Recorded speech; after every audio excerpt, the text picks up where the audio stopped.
Warm greetings from the high 10. It's Everyday Shenanigans, and thanks for joining me. It's Monday. Great day in the high 10. Warm, sunny, great weather. Hope you all are well out there.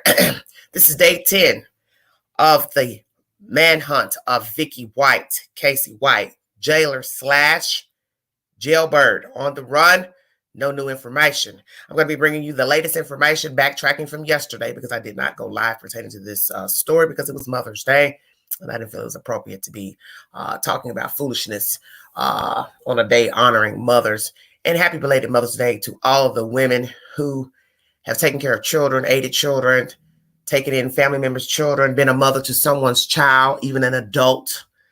The job never stops until you actually leave the earth. Thank you so much for joining me. There's a new update pertaining to a car that was stolen out of the Nashville, Tennessee area. It has been found in Indiana. They do not know if indeed this is a car linked to these two individuals, but we're going to chop up everything from that information to the sheriff's obligation, the jailer's obligations to what the hell happened in that jail, because in the end, somebody has to be responsible for what happened. You can go on and on and on about somebody's record being unblemished and that was their title and that was their position. But like somebody had said in the comment section on a news channel. So what do you want me to believe? That she also was going in the kitchen, putting biscuits on a plate, extra gravy, extra jelly, ketchup? Come on now. Or are we talking about a dual role of a jailer? She's the butcher, baker, candlestick maker, lover, therapist, medical provider, nurse. You see where I'm going with this? Who is Vicky White? How did it come to be? She got this man out of there. See, somebody's got to own responsibility. The sheriff has admitted in an interview that he takes responsibility because the news reporter asked him, who's responsible? Do you feel responsible for what happened? And he says, yes. Then he goes on talking. But like he said in that interview, I am the sheriff. I run this. So yes, I am responsible. And yes, sir, you are responsible. And those other jailers had an obligation as well to report any improprieties. But as you know, we live in a world where there is the snitch rule. You're not supposed to snitch in the street. You're not supposed to snitch on your neighbor. You're not supposed to snitch about anything that damn affects you. Who cares about how you feel, what you're going through? Don't say nothing. So I'm assuming with law enforcement, the snitch rule is the same, just like in the military. Don't ask, don't tell. Don't say nothing. Keep it to yourself. Somebody's disrespecting you, ridiculing you, putting their hands on you, sexually assaulting you. Don't say nothing, because we are a group. We are camaraderie, yet there's no respect in the group. And you've learned that with the military, law enforcement, school, church, work, family, strangers. It's all the same. There is no respect. So the snitch rule doesn't exist. Loyalty, rather. It doesn't exist. Because there's no loyalty. There's no loyalty anywhere. Not just in the streets, but there's no loyalty anywhere. Somebody knew what was going on in that jail, and they allowed it to go on. And to keep using her unblemished record as an excuse, and she didn't bother anybody, she didn't talk, she was quiet. She was the transporter. Give me a break. Because the transporter doesn't have anything to do with what's going on in the kitchen. Are you following that? What's going on in the kitchen ain't got nothing to do with the infirmary. What's going on in the infirmary ain't got nothing to do with what's going on in the courthouse. Somebody has to take responsibility for what happened in Alabama a week or so ago. Somebody's got to stand account. And as far as change, well, my thing is, if nobody talked in this instance, who's going to talk the next time when somebody sees and hears improprieties with the jailers and or inmates? Who's going to say somebody's been abused, civil rights being violated, hanky-panky going on, favoritism? Who's going to talk? Who's going to tell it? It's just going to be inmate gossip. Somebody's going to finally say, hey, I don't want to work in this environment because they're covering up stuff that they shouldn't be covering up. They're too friendly with the inmates, the jailers. jailing staff. This will happen again. This will happen again. You can bet your bottom dollar. Thank you for joining me. It's Everyday Shenanigans. Let's get the party started. Come on. We're going to go back day 9, which was yesterday. WHNT News 19. This is Source. Thank you for joining me. It's a story capturing the attention of people across the country. A manhunt for a missing former Lauderdale County corrections officer and inmate facing capital murder charges. The sheriff's office is sharing new video from the morning that the couple disappeared. Although Vicky White and inmate Casey White share a last name, officials say that they're not related, but they had a, quote, special relationship. New video from the Lauderdale County Sheriff's Office shows Vicky White checking into the Quality Inn Hotel in Florence the morning of April 29th. Sheriff Rick Singleton tells News 19 that Vicky White stayed at this hotel for 2 nights before helping Casey White escape from the jail. The hotel is located near where the couple got into a getaway vehicle, which was later found in Middle Tennessee, abandoned that same day. Sheriff Singleton says that while the vehicle was found more than a week ago, it wasn't reported to law enforcement, likely because the person who found it didn't know about this manhunt yet. So while this news is now spreading far beyond Alabama, law enforcement officials are hoping to gather new leads with the public's help. News 19's Kayla Smith spoke with Sheriff Singleton today and joins us now live from Lauderdale County. Kayla, what do people at home need to know right now? Well, Madison, the car was found after a tow truck driver called in a tip after seeing the car on the 6 o'clock news. And quite simply, Sheriff Singleton is asking anyone who thinks they might have helpful information to immediately report it. The rust-colored 2007 Ford Edge was towed away from a wooded area in Middle Tennessee on Friday, April 29th, just hours after Vicky White and Casey White fled northwest Alabama. Nearly a week later, after the tow truck driver heard the news of the missing couple, they reported the job to the Williamson County Sheriff's Office. With the public's help, with the media's help, we've gotten a lot of tips, and several hundred tips have been coming in ever since Friday. What remains unclear is how Vicky and Casey left Williamson County, Tennessee. We're not sure, how they left from that area, and where they are now. We think that they probably were picked up and given some assistance by someone that didn't realize what was going on. Lauderdale County Sheriff Rick Singleton says nothing that will aid the investigation was found in the abandoned car, but U.S. Marshals say tips about Vicky and Casey White continue to pour in from across the country, and they are hopeful that they will help bring them into custody.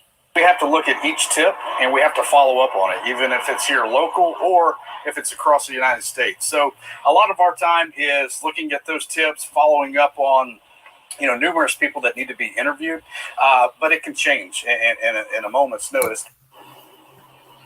Again, if you see or hear anything that may help locate Casey White and Vicky White, please call 911. Reporting live in Lauderdale County, Kayla Smith, News 19.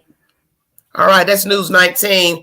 I'm going to recap what they said because this is probably going to be a winded live because I want to play News Nation, their commentary, which is about 40-something minutes long. And I'm going to try to interject after each pivotal information as to not hold my commentary long thereafter. What is the issue with the SUV? I've posted to my community board the SUV up on the tow truck so you can see the truck for yourself, them taking pictures of the truck coming through town to be processed to the forensics station. Was the SUV left in Tennessee deliberately, or did it break down? Was it on the side of the road or in the grass somewhere? Because if it was in the grass somewhere, that means it didn't break down. Because a car can't break down, then kaput, and make its way over onto land. So where was the car actually discarded? Side of the road or in somebody's lawn, grass, private land, as if it was staged? Was it staged, left on purpose, broke down, or a third party intervened, lying in wait, or another car was parked somewhere nearby on purpose by Vicky White as a second getaway car? Or the fourth synopsis scenario, They hitched out of there, but then you got to count what all did they take initially in the SUV. They had to have clothes, toiletries, food, drinks, as not to have to get out of the car to make unnecessary stops to be seen, because she wouldn't know what's going on back in Alabama except for listening to local news, national news. And now we know it was a week later before this hit the national circuit. So they had a whole 6 hours to get somewhere before they were noticed, gone, and a whole week nationally to intermingle in the 50 states and hide out, get shelter. Thank you for joining me. This is Everyday Shenanigans. Source number one.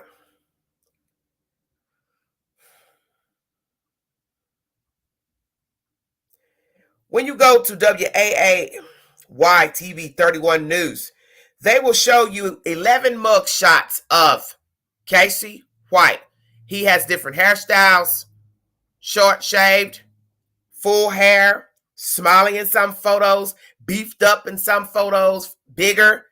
So that is the reason why you see him with a saggy chest, because, as I said before in my other live, Casey White weight fluctuates, and his weight probably fluctuates depending on how long he's been out, how long he's been incarcerated till he gets arrested again, the drug usage, all that plays a factor in your weight. So in all these 11 mugshots, you see a different Casey White.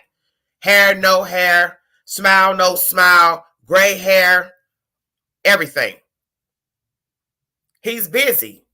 He was busy then and possibly busy now. I don't know. I don't know if he wants to get out here and start robbing, stealing, sticking up people again, because they do have money, so they really don't have any need to be robbing anybody. The transport would be the only issue if she didn't thoroughly plan it out to have cars stashed in different places. And as I said, you'd have to take off from work to be doing all of this, setting up a place to live, setting up a car. It takes work. It takes work. So, second source is WAAY. If you want to go to that network to see his mug shots, please log over to my community posts. You will see that.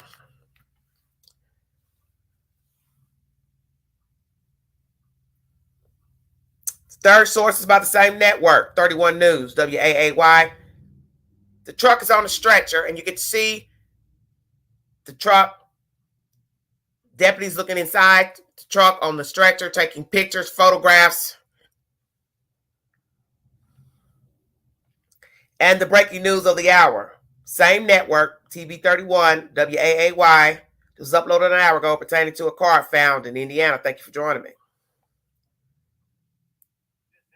31 newsroom. U.S. Marshals say they are right now trying to figure out if a car found in Evansville, Indiana, may be connected to Vicky White and accused killer Casey White's attempt to get away. They say it may be a car somebody reported stolen just south of Nashville, not far, they say, from where investigators say the pair abandoned another car. We are following this new development very closely, and we will update you as soon as we learn more. But again, that information coming from U.S. Marshals this morning. U.S. Marshals bringing us information. WAAY TV, my third source pertaining to this storyline of Casey Vicky White. A car has been reported stolen out of Nashville, Tennessee, not too far from where they abandoned the SUV and or stashed it, stored it, whatever word you want to use, broke down. Because yet we have no verification if the car runs, doesn't run. I am looking forward to getting information out of Alabama if indeed that car is operable. Because if the car is operable, then that means they ditched the car on purpose and either decided to walk, hitch, get a victim, and or had another car waiting or a third party aiding them. Do they have a third party aiding them? All pivotal information. 31 News is the source of all three information I just brought to you. Thank you for joining me. The next source is going to be pertaining to the son of Connie Ridgway. Mr. Williams has started a GoFundMe for a $10,000 cap reward. That money will go to the already $25,000 reward. A lot of people are talking a lot of junk in the comment section on these news outlets about everything. And I understand it because somebody dropped the ball in that jail. Somebody's got to own that part, own it.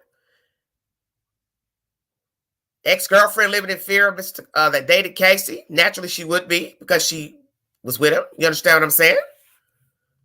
Just crazy, crazy nonsense.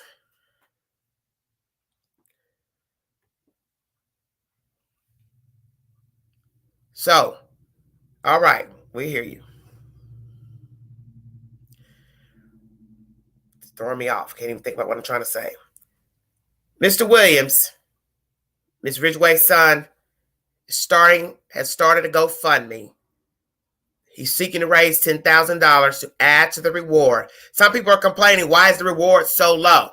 The sheriff went to get permission from the governor for a reward. The max she gave was $5,000 per party. So here we go. Why is the reward so low? What is $5,000? Too many people in America have money, wealthy people, agencies, the government, Secret Service, FBI.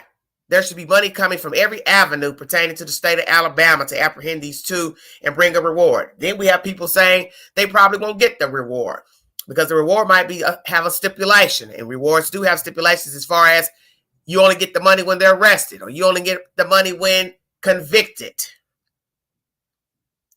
You only get the money when they're located. See, every reward has stipulations. And each person can put a stipulation on his portion of the reward. You could have a $25,000 reward, but $5,000 of it, that party might say, well, I'm only going to give you the $5,000 if they're arrested or, as I said, found guilty in a court of law. This is what you have to know. All right, everybody. Don't get distracted in the chat.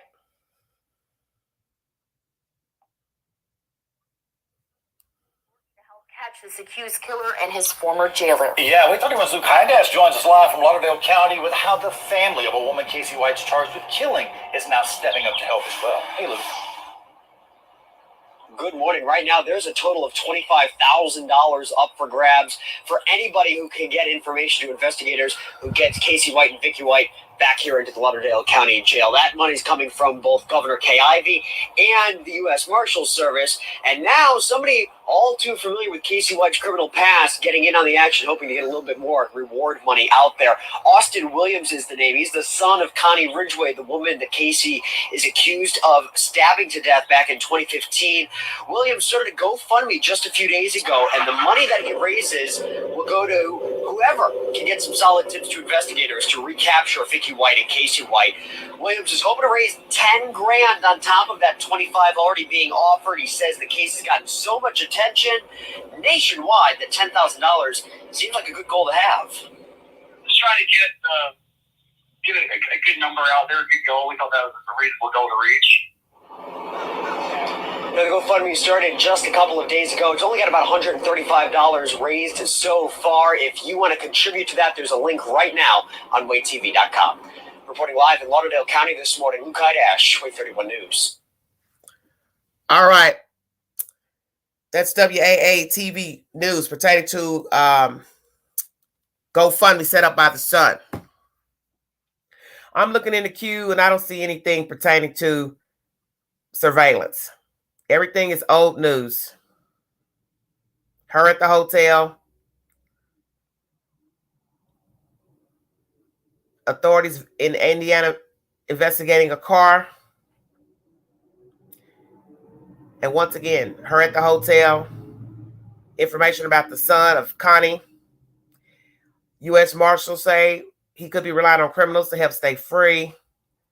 And then CNN videos give new details into Vicky White's planning for Alabama inmates' escape. I'm going to open that one up and see what it says, but I don't see anything that says he was found. Yeah, okay.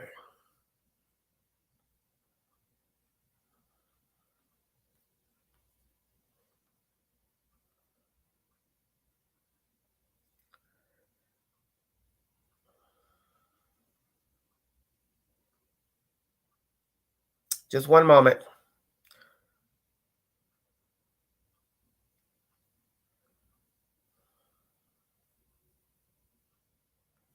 This article is not loading up properly for some reason. I don't know. Just the same information of her being in a store shopping for clothes. Well planned, calculated. I don't hear anything about Indiana in here.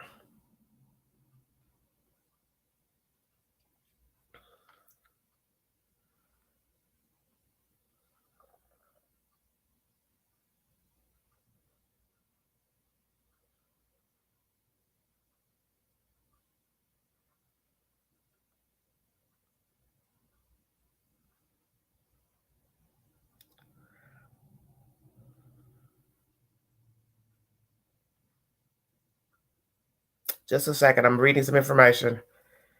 There's nothing in here. In the queue, the latest search, I don't see anything. You can't say they found if he's found if they're looking for it. It makes no sense.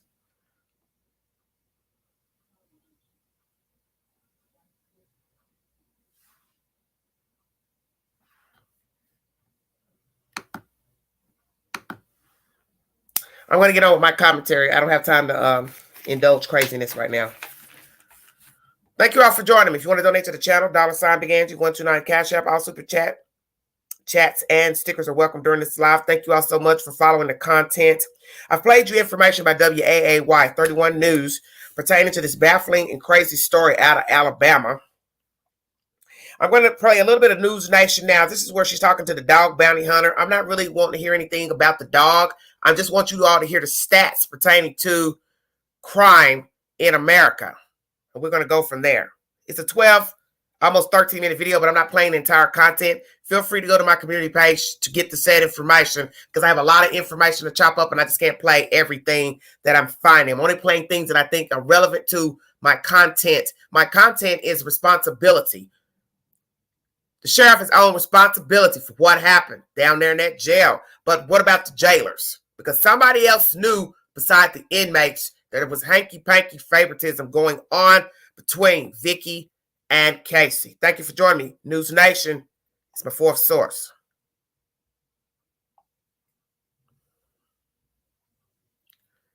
Nothing has been confirmed to my knowledge about a car in Indiana. Thank you.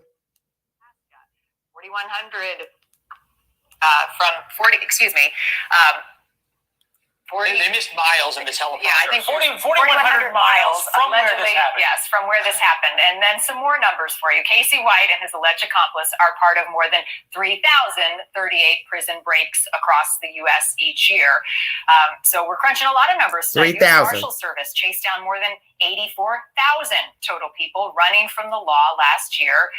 But it is worth remembering Atlanta's Olympic Park bomber on the lam for nearly 7 years. The Unabomber on the run for 17 years. So where are these two tonight? And how do we catch them? Who better to ask than Dog the Bounty Hunter himself? Okay, that's as far as I'm going with that. I just wanted to play you the stats. 3,000 breaks, prison breaks, jail breaks in the United States. Over 84,000 fugitives on the run. So there's a problem in our country. People getting bonds, never making the bond hearing, bail hearing. People breaking out, 3,000 people breaking out of a jail each year. That's messed up. That shows there are flaws in the system. Because the point is, the system is ran by humans. So people have nothing but time on their hands to watch everything you do, how you walk, how you talk, how you engage as a jailer, sheriff, whomever, staff, people visiting, donating their time, such as the situation with the woman who helped break out a man many years ago. I'm going to play her commentary by News Nation, how she helped aid a man and got prison time for aiding an inmate. And you'll hear her say, days after being arrested, how did I get in this situation? How did I get here? You got there because you liked him. You let him get in your ear, in your mind, in your brain, and you helped aid him out of prison. That's how you got caught. and you didn't plan it thoroughly. Because right now, these people have been on the run 10 days. You on the run for about, what, a week or so with your friend till you all got caught. And maybe you didn't have $90,000 plus. But as I've told you all, yes, that's a good question to ask too. We'll chop all that up about how well she planned it out as far as transportation and housing.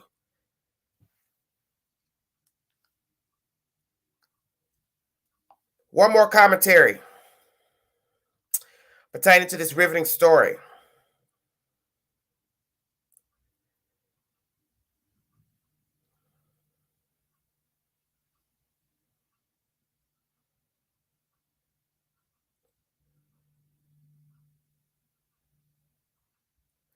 One second, please. Well, I thought I had it up here. One second.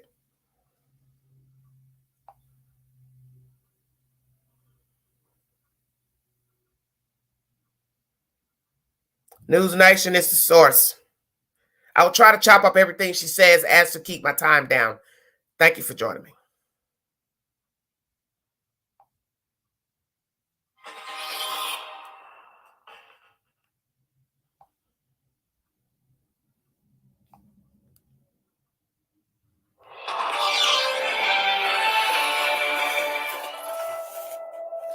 We think we know the ones closest to us, what they're thinking, what makes them tick, how far they're willing to go, until we don't. Alert went off, and we were just like in Florence, Alabama. This is not the Vicky White we know. A corrections officer with a secret, a double life with a dangerous criminal. He's already killed one. Now, fugitives on the run. He is the worst case scenario for a fugitive hunt. Tonight, a web of lies unraveling, revealing a hidden relationship, a calculated escape They plan. would have brought him right down this hallway. You were in the jail. I never thought that she would, break any kind of rules like that. And a betrayal so deep, so shocking, it feels like fiction. But it's not. A special edition of News Nation Prime starts right now. Live from News Nation headquarters, this is News Nation Prime with Marnie Hughes. Armed, dangerous, unpredictable, and on the run. Police are warning everyone tonight, nationwide, be on the lookout. Good evening to you. I'm Marnie Hughes. This is a special edition of News Nation Prime for you tonight. 1 hour focused on this case and this manhunt, with new information and exclusive interviews that you have never seen before now. Vicky White, a former Alabama corrections officer who isn't who people thought she was, and Casey White, a murder suspect who is much more evil than anyone could have imagined. This is an unlikely pair caught up in a web of lies and deceit. She had everyone fooled. He has nothing to lose. It has been 7 days since she broke him out of jail in Alabama, and they could be anywhere. And within the last few hours, that getaway car we've all been looking for has been found. It's that copper-colored SUV Vicky purchased using an alias. It was discovered nearly 4 hours north of Florence, Alabama. Abandoned and towed, and no sign of these fugitives.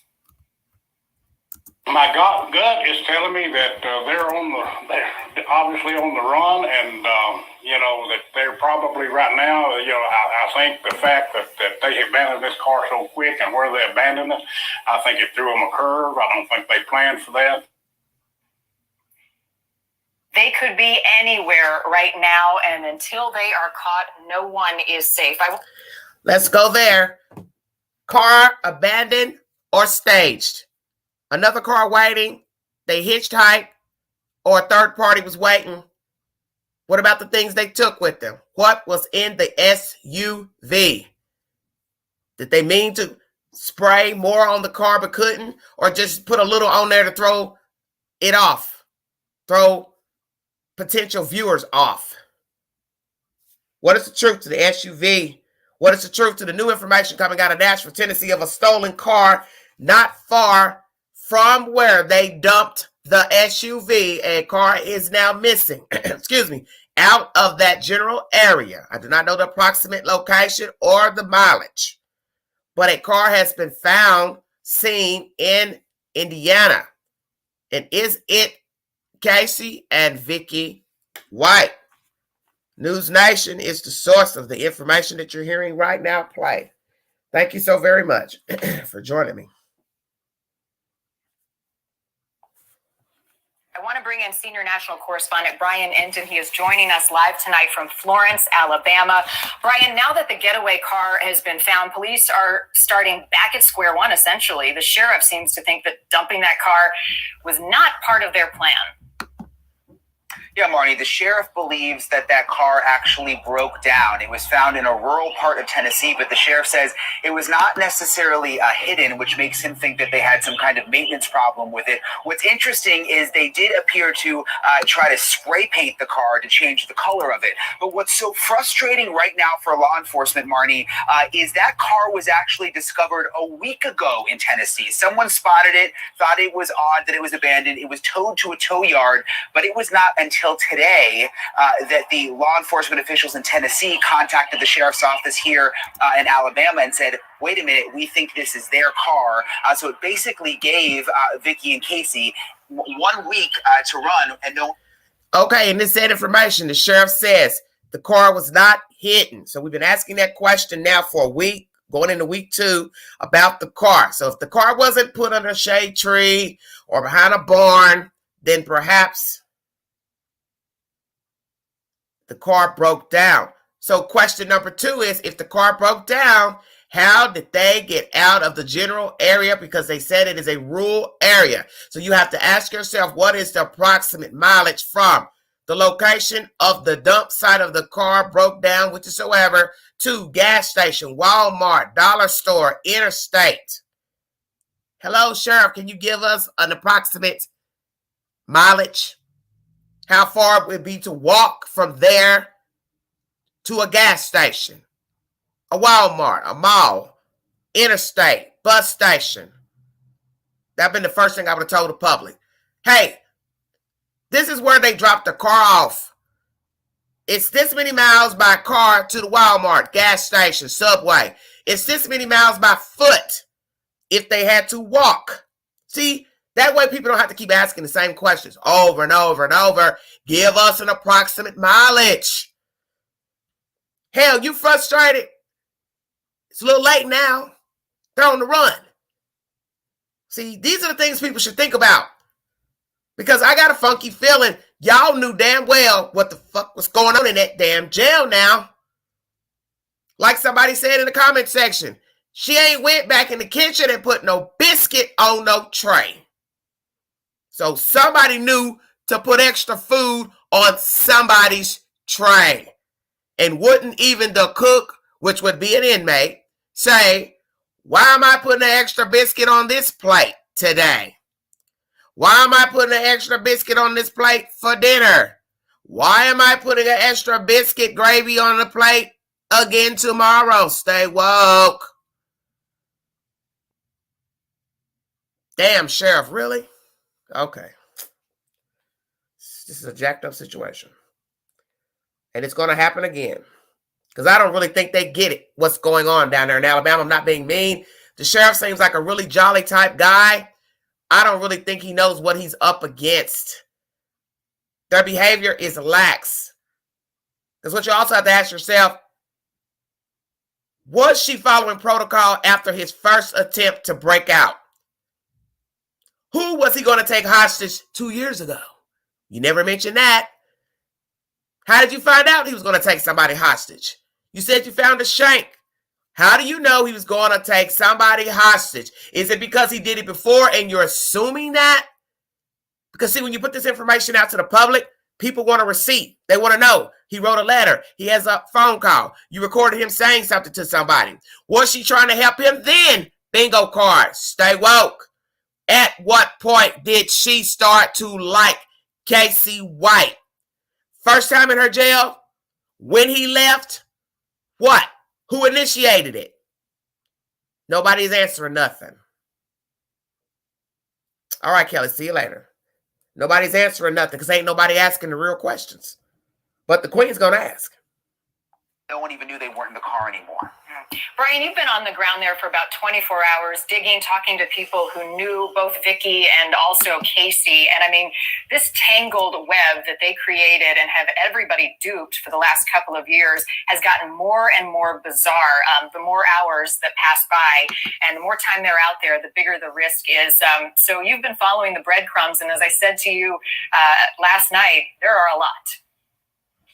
There are a lot. This is definitely a community and a region on edge right now. Everyone knew this couple. People especially knew Vicky White because she was from this town. She worked at the jail for almost 2 decades, and people are still trying to mentally process how all of this could have happened.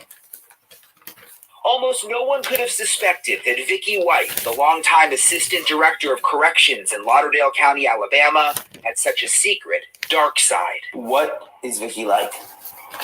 Solid was my word for her. So when this happened, it was such a shock. But she was not a big talker, is not a big talker, but got things done. Lauderdale County District Attorney Chris Connolly has worked with Vicky for 16 years. You know, it's like the stages of grief.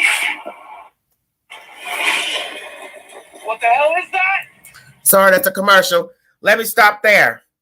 She was quiet. She didn't talk a lot. Well, my mother used to say growing up as a child in Chicago, the quiet ones make the most noise. Mama, you were right. The quiet ones do make the most noise because that is something you hear a lot about people in true crime. He didn't talk a lot. She didn't talk a lot. They didn't fuss. They didn't fight. They were humble. They were meek, mild-mannered. Until something pops off, such as this situation here. Or they went and shot some people up at the job, the school. It's always they were quiet. So you know to look out for the loudmouth, the one that stirs up stuff and cuts up in class and, you know, wants to be seen at the party, the functions, the loud guy, the loud lady. You know what to expect from them. You already know, oh, he's going to come in, get turned up, get drunk, fall down, cuss somebody out. She's going to get mad at somebody. But you're not expecting this behavior from a meek, mild-mannered, 5-foot woman. That was your problem. You underestimated her. Because all that time you're sitting there watching her, thinking she was sweet, nice, she loved her job. Give me a break. She was plotting against you all.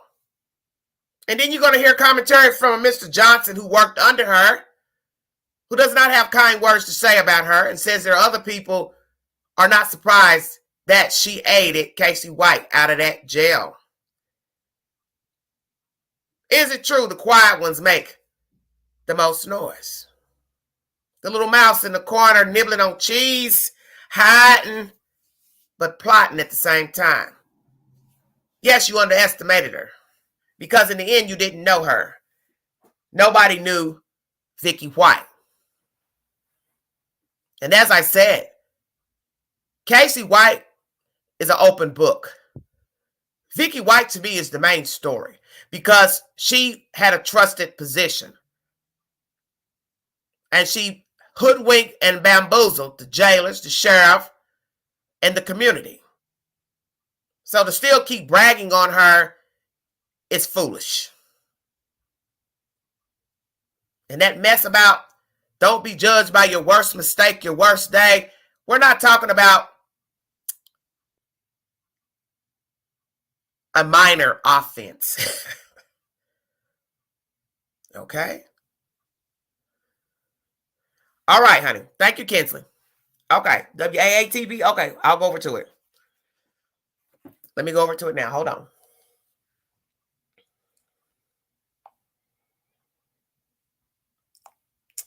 My live is getting just messed up now. Let's see what Mr. Hinton's talking about News Nation as well. 22 minutes ago. Here we go, you all. Lord have mercy, what a day. Second vehicle investigated. Manhunt for Casey White, Vicky White. Here we go. Hey everybody, this is Brian Enton. I wanted to give you a quick update on the manhunt for Vicky and Casey White. Vicky White is, of course, the corrections officer from Alabama who helped the inmate Casey White escape. Casey White was behind bars on a murder charge. Anyway, a pretty significant development. There are reports that a stolen car linked to the couple has been located in Evansville, Indiana. We know that U.S. Marshals are on the scene. There's apparently an investigation centered around a car wash. So we are on our way to Evansville, Indiana right now. This is my producer Lauren in the backseat. Luis is driving. We were actually in Tennessee this morning working on a story in the area near where they located the SUV the couple was using that was abandoned when we got this word about the tip in Indiana. So we're on our way to Indiana now. So it's been a wild week plus with this couple. I mean, it's just so many twists and turns, but this would really be significant if this pans out because it's really the first time that they would have actually been spotted, and it would also show that they are heading north from where they were in Alabama. We'll have the latest on all of this coming up on News Nation Rush Hour. That starts at 4 o'clock Central, 5 o'clock Eastern, and then we'll be on throughout the night, so we'll have updates for you later from Indiana. We'll see what we find. All right, we'll talk to you guys later. All right, that's Mr. Enton working for News Nation, very competent young man. Well, what we have to ask ourselves is the obvious question that we've asked before. I always said that I didn't think he would be seen. But the one thing I didn't say when I make that comment is the only way I would see him seen is if he's gotten rid of Vicky White. Stay woke. He's a big guy. He has a lot to lose. He's baited this woman, went along with this ruse, whether it was spur of the moment, last minute, planned 2 months ago, 3 months ago, I don't know. But I said I doubt that he would be seen in public.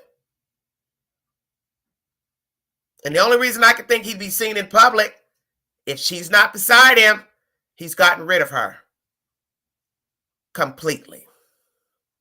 Because he knows he's 6'9". He knows he's going to stand out. He also knows they're looking for him and her. And he also knows that's to be expected. So ain't no wheelchair mentioned. Shut up, Queen. If Vicky is not on that video surveillance, if there's no picture of a woman beside him looking like her height, there's a big problem on the horizon. And that's scary to think. 1, she aided him. They're running around. And 3, he's killed her. Lord have mercy. Could that have been the ultimate plan in the first place? That he baited her, aided her, got in her ear, jailhouse talk, she fell for it. They got in that car. Something happened when the car broke down, SUV number 1. Or could it be he killed her? Dumped her along the way. Then the car broke down or he ditched the car. And he's been on the run by himself this entire time. Casey White. Thank you for joining me. This is Everyday Shenanigans. Lord have mercy. Let me find the content you all are talking about. Just 1 second, please.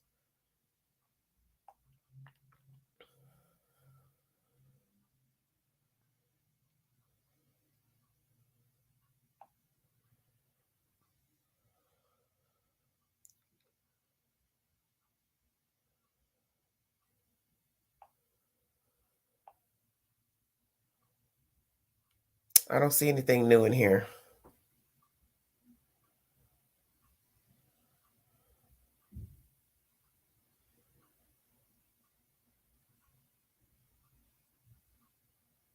There's no new video in here.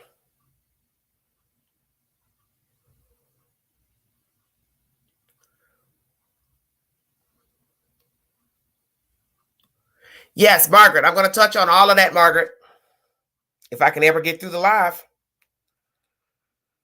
I don't see anything from WAA pertaining to a car in Indiana. The last video was uploaded an hour ago, and it's pertaining to the getaway car, and I've already played that content.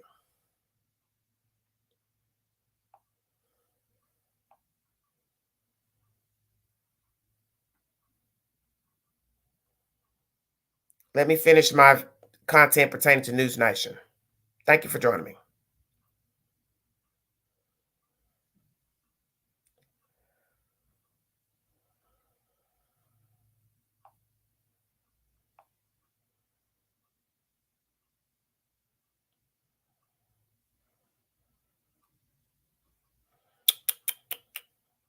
Mercy me, what a mess.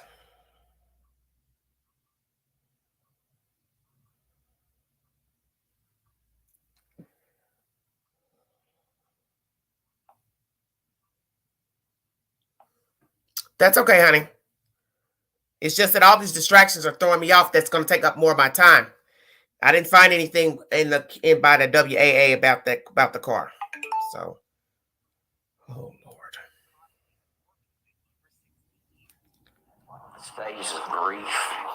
You say this unbelievable. This didn't happen, and then you get to the point where I am now, which I'm mad that she did this. Inmates inside the jail are also shocked. This woman just bonded out. Did you ever get a weird vibe from her when you were in jail? No, not at all. Like she, no, I never did. I never thought that she would, break any kind of rules like that.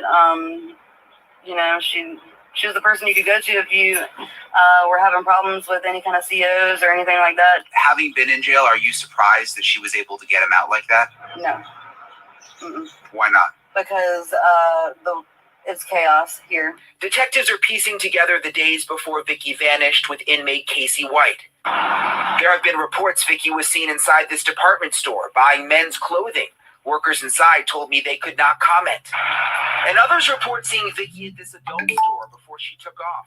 A woman working inside told me the lawyer advised her not to talk about whether or not Vicky was a customer. The sheriff confirms Vicky and Casey were having a romantic relationship. Vicky lived in this house 18 miles from the Lauderdale County Jail, but sold the house days before she disappeared with Casey for $90,000, well under market value. Is that all money that she would have? Like, is it cash? Is it? My understanding is that yes, that she got that money out of the bank, In cash.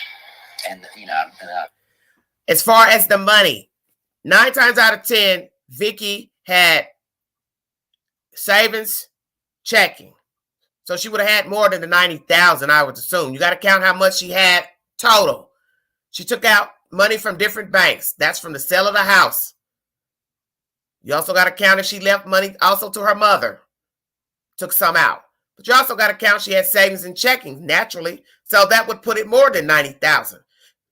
Minus what she spent for the car. You also got to ask yourself, did she have life insurance on the ex-husband? It has been stated that they lived in the same house together. He died of Parkinson's the first of this year. Did she have insurance on her own on him? 2, did he leave her as a beneficiary? Somebody's not doing their homework down there. I'm just a random YouTuber, but I ask every question. I ask every question because it's common sense. You want me to believe that's the only money she had is from the sale of her house? She had no savings. She had no checking. They said she was smart and frugal, which is another word of saying she's cheap. It's just a kind word to call people. Oh, he's frugal, she's frugal. No, they cheap. They don't buy nothing. They don't spend nothing. Is Vicky White alive? Because if it's true that he was seen in Indiana or wherever without her, this is a hot mess.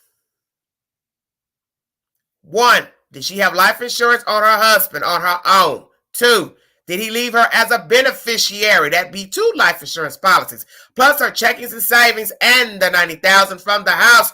Could it be Mr. White has ditched her, killed her, and now he's walking around with a full bag of money?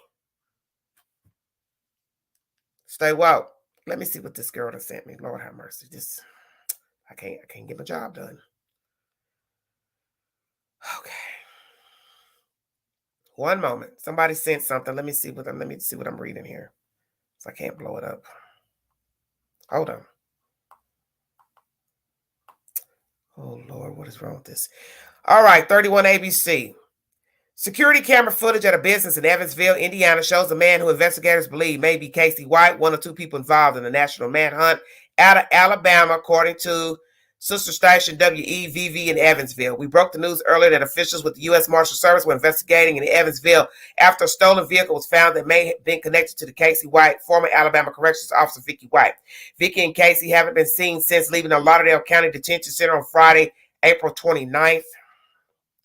When Vicky told co-worker she was transporting Casey to the courthouse alone, after several hours passed by, they both were reported missing. It is a picture of a guy with a pink shirt on, a baseball cap. It looks like light colored shoes, light pants. I really can't make out this picture very well. The guy also has shades on, or it might be a multicolored pink shirt. And I'm trying to see if the shoes are light color. One foot looks darker, and the right foot looks white. I can't see. But the person is at a car wash. Yes, perhaps washing a car, because it looks like a dark colored vehicle behind the guy in a baseball cap. This was uploaded today, 20 minutes ago, by WAA 31. This is an article. I was looking for a video of the surveillance. There we go. All right. Yes, we're going to get to all your comments. If I can just do what I'm trying to do. Thank you for joining me. I'm going to start answering some of my own questions, asking my questions, because this live is already almost at an hour and I haven't even got started. You're going to hear commentary from Tyson Johnson, who worked at the jail under her for 7 years. He got fired. Did she cause him to get fired? Has she caused other people to get fired? This is where you hear that she's smart and frugal by others. Nobody's surprised. What does that mean? Elaborate. Why would you say this? What was his position at the time? Did she have this position 7 years ago when he got fired? He does not go into detail when asked. He said information. Also, yes, the same person mentioned she's 56, but she looks 75. So this is where you have to ask yourself. She waddles when she walks. All she had to do was put on, yes, a gray wig, curly wig, short wig. It looked like an old lady. He also believed filters were used in those pictures with the dark hair, the bangs, short hair. That's her years ago. That's not how she looks. And I will say that too, just from the quick pictures of her in the videos. She does look old, plain Jane. It is your choice if you wear makeup or not, but she looks very plain. Bleach blonde hair. Also, it's been said she lies out in the sun. Tanning beds. I'm trying to chop off everything before you hear it. Smart and calculated. As I said, nobody explaining what do you mean she's smart and calculated. Don't think she'll be found. Why not? She outsmarted the sheriff and the jail. She has no kids. Divorced. Lived with her ex who had Parkinson's until he passed away. Why was she still living with this man? Did she stay with him because she felt guilty, or did she have a plan? I'll make him think I still care. He'll still help give me money. So you also got to count if they still live together. She had access to his money, perhaps. Did she have access to her divorced husband, who she was living with in a house? Did she have access to his money? What if she died? He left her on the bank account, beneficiary of a life insurance. She had her own life insurance. As I said, there's more money in the pot than the $90,000. And yes, thank you, Maria. Where is her original car? You want me to believe she Ubered to work? Her mother has a nice looking house. She had an okay looking house. These people weren't hurting for anything. Now you count the fact it's cheaper to live in the bottom states. She don't spend no damn money. Vicky White had probably more than $90,000. So let's say, whoa. Thank you for joining me. This is Everyday Shenanigans. I saw where her mother said she was also a frugal person, so she likely had a pretty sporty amount of money on top of that. Vicky was divorced but still lived with her ex until he passed away in January from Parkinson's. They had no kids, and the sheriff wonders if she was grief-stricken. You know, they've been divorced for several years, but I think they were still on speaking terms. And I wondered if that might have had something to do with yes or not. Vicky's mom, Pat, lives right next door to the house Vicky lived in. She did not want to go on camera, but told me this is not the daughter she knew, and that all of this has come as a total shock. But there are some people who knew Vicky who are not as surprised. Right now, we're going to meet up with one man who worked with Vicky at the jail. Nobody is surprised. Nobody from there that has worked with her in the past is surprised. Vicky was Tyson Johnson's boss for 7 years at the jail before he says he was wrongfully terminated. He says she is smart and calculated and has a dark side. Where do you think she is right now? That's a good question. That is a very good question. Honestly, I don't think she'll be found. She is calculated enough that she has thought this entire thing out. She definitely outsmarted the sheriff. She outsmarted the administrator of the jail. The U.S. Marshals released these photos showing Casey White's tattoos and also what Vicky might look like with brown hair. And also, Vicky used the tanning bed a lot and laid out in the sun. And Vicky may have been 57 years old, but she looked 75. The photos that they're releasing of her, there's a filter. They're all bright on the face because it's not showing the true her. A lot of people, former employees that have called me, it's like, if Vicky dyed her hair gray and put on some old lady clothes and glasses, she could walk right by you and you would never know it. How long will Vicky and Casey avoid capture? Exactly. How long? You hear him talking about she's calculating, she's dark, she has a dark side. Sir, why didn't you elaborate? Are you still working in a law official capacity? Because what I had to ask myself is when he talked to Mr. Enton, what was his position? What is his position? Is he still in law enforcement? Because, naturally, if you're still working with people, your supervisors do not want you to talk about certain information. That's why Mr. Enton couldn't get anybody to say anything that work at Coles. But I'm sure somebody's going to drop a dime anonymously pertaining to what all she purchased at the store. God forbid they get fired. They decide to clean house and say, well, one of you rung her up. We got your number in the computer. Number 23, you rung her up. You had to be the one to tell it. We hate for anybody to lose their job. What is her dark side? What is Mr. Johnson speaking of? Who are the other employees that are nodding their head that she is calculating? What has she done to him and others? Did she get him fired, like I said? Did she take out an insurance policy on him? Did he have one with her as a beneficiary? Did she have access to the husband's money that she was living with? The sheriff is talking about she's grief-stricken, or the district attorney rather. Grief-stricken about what? Her and her husband weren't dating, were they? They were just living in a house. And nobody's going to make me believe they didn't speak, because why am I going to live in a house with you? One, we're not together anymore. We're not married. Or it's because they just couldn't live without one another, but couldn't get along either. Or he took ill, he came back to live there. Or did he ever leave from there? Whose house is it actually? So you have to ask all those questions. But she sold the house, so that means her name was on the deed. Stay woke. Was it her house originally when she married him? Is it somebody that she met that she took care of and she was the breadwinner? Stay woke. No information about the man. Where is his family, friends, cousins, children?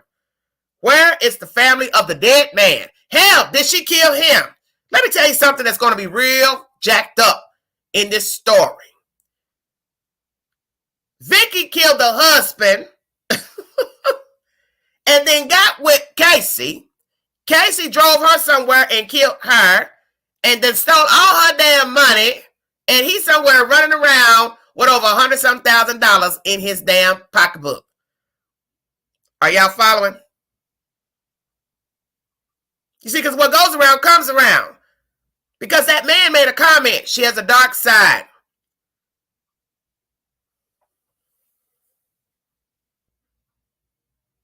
Could it be she stayed with her husband for financial reasons, her ex-husband, pocketed all his money alongside what she sold, her house, cars, whatever, jewelry, whatever, stocks, bonds, life insurance policies, took all that money with her, with Casey White, and Casey White knocked her off.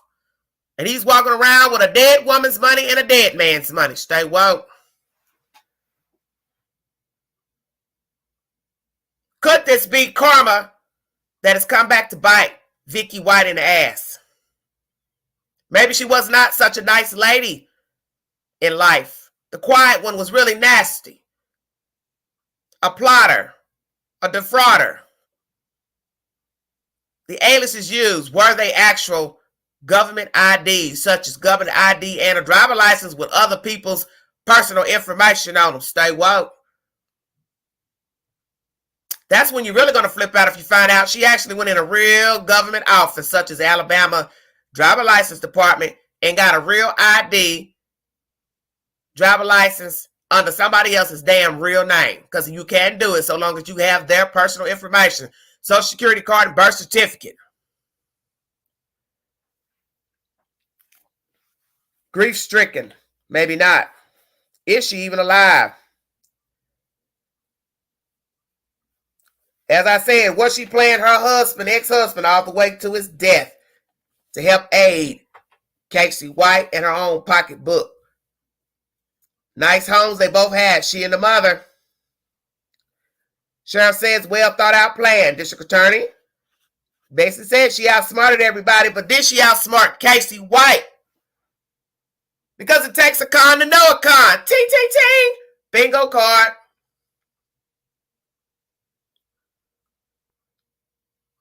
All right, Peaches, thank you. Peaches said another person was with the man at the car wash. We will see. I'll bring you more information later as I get the information in, because I don't want to start putting anything out in the chat that's not been confirmed. Thank you.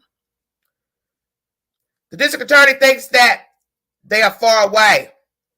She's too smart to be holed up right there in Alabama. And as I told you, as my mama said as a child, the quiet ones make the most noise. She and he have time to sit and plot this escape out. And what did I tell you before in my live? It's not about Casey White. It's about Vicky. Vicky wanted out herself. Vicky wanted a new life. Vicky wanted a new existence. And this is that ride or die chick that you're warned about. Willing to do whatever to seal the deal with a man. But is she willing to die for Casey White? Yes, I'd say Casey needs her, because you don't know the mindset of Casey. You don't know his aptitude as far as willing and dealing and doing things meticulously. Yeah, he could go on a run without her. But you have to be crafty to stay underground. And the fact that he's walking around shows you he's not that smart. Because I would have never get out of a car to be seen on a camera. Period. I'd let her do everything. So he's not that smart. How long will Vicky and Casey avoid capture? Their getaway car now found, but law enforcement admits the fugitives have been one step ahead of them and could be anywhere. I think that her knowledge of corrections and her knowledge of the procedures that we use here in the sheriff's office on transport, most definitely played to her advantage. I think this was a very well thought out plan. Do you personally think they're far away? I do. Now, I mean, I can't see her as smart as she is holed up somewhere around here, but who knows? Obviously, I didn't know her as well as I thought I did. Look, did you know? Oops, sorry, commercial break. Somebody in the chat says you need thumbprint, but it depends on what she's using, because we don't know where she got the ID from. If it was manufactured by her with a machine, or she bought it from somebody else. We don't know.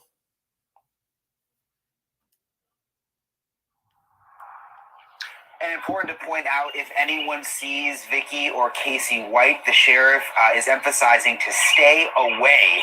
They believe the couple right now is armed and dangerous. They believe they have an AR-15 and a shotgun. Marnie?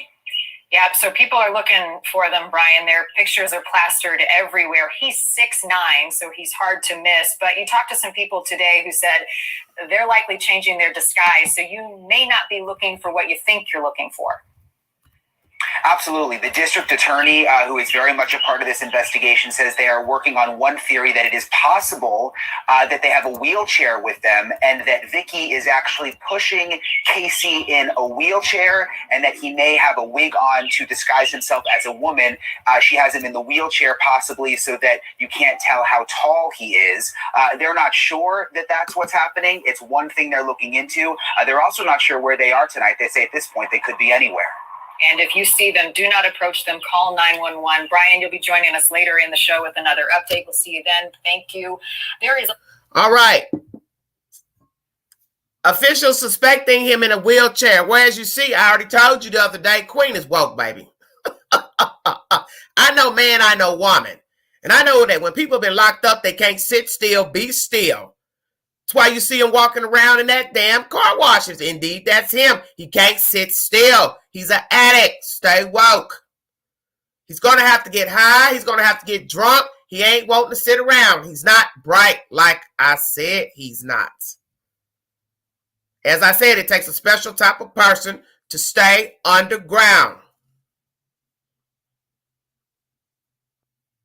So he's not following protocol to lie in the car and lay back.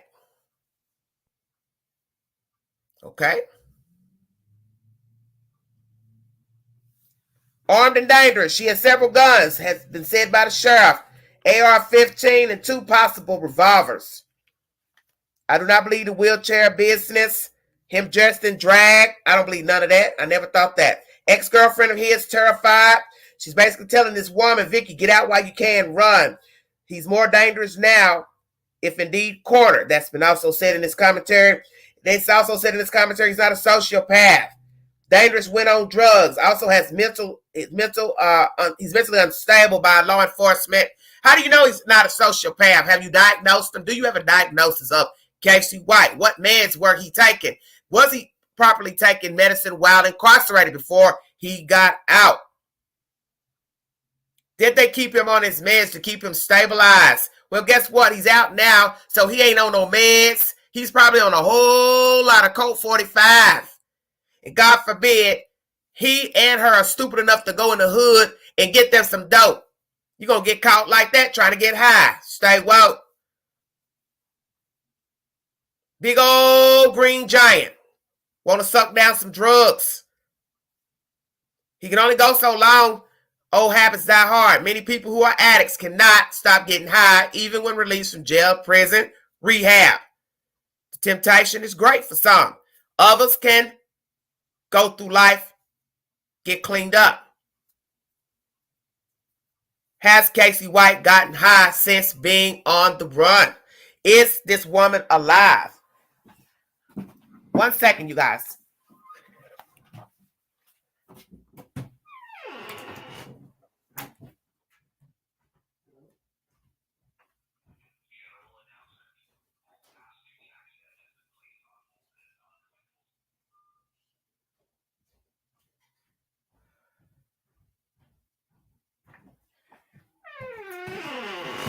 Okay, Queen is back. Thought I had an important call, but that's okay. All right.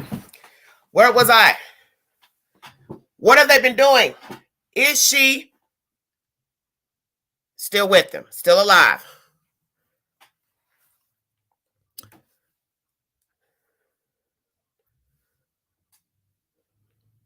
As I said, has he been diagnosed with what mental disorder? As he once said to the sheriff, I'm going to make y'all kill me. Maybe you all should have killed him that fateful day in 2015. Because you now have a madman on the run alongside a 5'5" cohort chameleon. It's also said he's dangerous while on drugs. September 1st, 2020, charged with the murder of Connie Ridgway. Went on a spree. 2015. Has been reported hearing voices. Is he also schizophrenic or is it the drugs? Turned himself into the emergency room on that same day of hearing voices. He is capable of anything. Found a shank on him. while in this Lauderdale jail under the supervision of Miss Vicky White. Casey could be happy. She could be happy too. But it won't last if he's waxed out on meth, says law officials. Thank you for joining me. There is a lot of concern tonight with Casey White on the run. His ex-girlfriend says she is terrified, and so is the son of the woman Casey White is accused of murdering. We're going to be speaking to him in just a few moments. Not only is Casey White nearly 7 feet tall, he's 260 pounds, but his past is horrifying. Law enforcement who have spent years chasing him say he is more dangerous right now than anyone could have thought because he could be cornered. Correspondent Kelsey Kernstein is live outside the detention center in Florence, Alabama for us tonight. Kelsey, this is a very, very dangerous fugitive that they're looking for. Marnie, he really is. Casey White is a dangerous person, but I have spoken extensively to sheriffs, law enforcement, investigators. They all tell me that he is not a sociopath, saying he is mentally unstable and very dangerous on drugs. Former Limestone County Sheriff Mike Blakely says he remembers a night he arrested Casey back in 2015 that landed him locked up for 75 years. They all had their guns pointed at Casey. He standing out in the middle of the road, had two 40 caliber Glock pistols, one stuck to each one of his temples, threatening to kill himself. In that moment, he says Casey had one request. Just to put the gun down. He told me to call his mama and tell her he loved her. I said, Casey, everything's going to be fine. Nobody's going to die tonight. And he said, oh, yeah. He said, I'm going to make y'all kill me. Blakely calling it a one-night crime spree. In fact, he invaded his ex-girlfriend's home, hijacked vehicles, and led police on a chase. He says Casey even shot his ex-girlfriend's dog to death. Turns around, and she had a Doberman there in her house that was her pet, and he shot and killed the dog. So he had no problem with shooting a dog? Casey is unstable mentally, and he also is very dangerous when he is on drugs. Blakely even describing him as going to the emergency room because he was hearing voices. Casey later that year, in 2015. He was caught, charged, and convicted of those crimes in Limestone County and was sentenced to 75 years in state penitentiary. That same year, Connie Ridgway was murdered in Lauderdale County, an hour east of Limestone County. Casey writing a letter confessing. That investigator went to the prison, interviewed him, he confessed to the murder of Connie Ridgway. This is in 2020. He was charged with that murder on September the 1st, 2020. I went by Casey's attorney's office in Lauderdale County, who was representing him in the alleged killing of Connie Ridgway, asking him about his client's escape. Well, it changes the dynamics of the case, but as far as my representation of him, it changes nothing. Everybody's entitled to a good defense. He is still presumed innocent. He has an opportunity and will have a day to present his case. I asked Blakely if he thought Casey murdered Connie Ridgway. He's allegedly stabbed a woman to death. Knowing him, arrested him. Do you think he's capable of that? I think he's probably capable of anything. Sheriff Singleton says Casey was brought back to the Lauderdale County Detention Center for his arraignment, saying this wasn't the first time he tried to escape the jail. He was planning an escape. So we followed up on that. We found a shank on his person. This is the main hall. Sheriff Singleton also gave me a tour of the detention center. I hear a lot of noise, like shackles. Is that what that is? That's all day long. Where inmate Casey White and corrections officer Vicky White escaped on April 29th. Cracks on the glass. Yeah, that's mild right now. If they get upset about something, you hear. Casey was in the first cell on the left. You can see that first window in that picture we released. He would have set him on one of these benches where he would have prepared him for transport. That means putting handcuffs on him, putting leg shackles on him. Those are connected together. She came in, she came back out, held the door open. He came out this door and right into the silent court. These pictures in from the U.S. Marshal showing detailed pictures of Casey's tattoos. He's about 300 pounds, 6'9", with hazel eyes. Officials now believe Casey is connected to an Alabama-based white supremacist gang. I knocked at Casey's mom's house to learn more. No one was home. I went to an address listed on his court records as his most recent home. No apartment number even listed. Do you think this woman that he's with, do you think that she is in danger? It depends on if Casey's happy.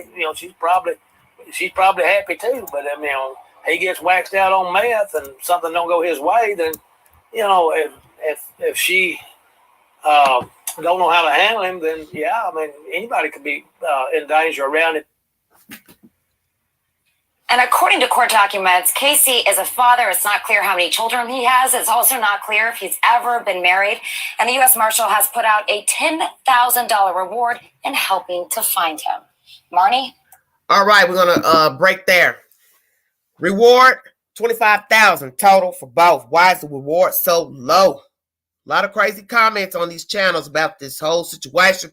Some people are aggravated that there'll be so many law officials, agencies wasting taxpayers' money to find these two, and the reward is so low. Exactly. Why is the reward? That reward should be over $100,000 to some lucky civilian to find them. What really happened with Miss Ridgway? Did he kill her? Why did he kill her? Did they know each other? How did he get in her house? Did he break in? Did she let him in? She was found dead in a living room. Why did he kill her if indeed? Why did he confess? I think he confessed because he knew he wasn't getting out at the time when he got the 75 years for the spree, for the 2015 crime spree. But somewhere down the line, I think he got in cahoots with Vicky around that time, and he decided, forget that.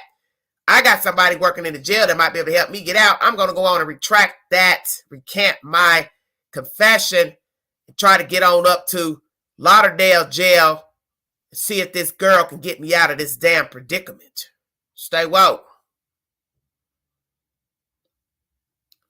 You hear them talking about he could be happy, she could be happy until he gets waxed out on meth. As I said, has he already took a hit of drugs?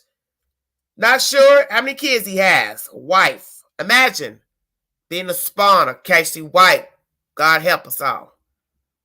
If you're out here and you have children by him, please get your children some help, because we do not want a rendition to reoccur pertaining to the genetics, because somebody has this man's DNA bloodline. We'll wait to see who comes forward to talk about that. Very dangerous when he's on meth, the lieutenant says out of Giles County, Tennessee.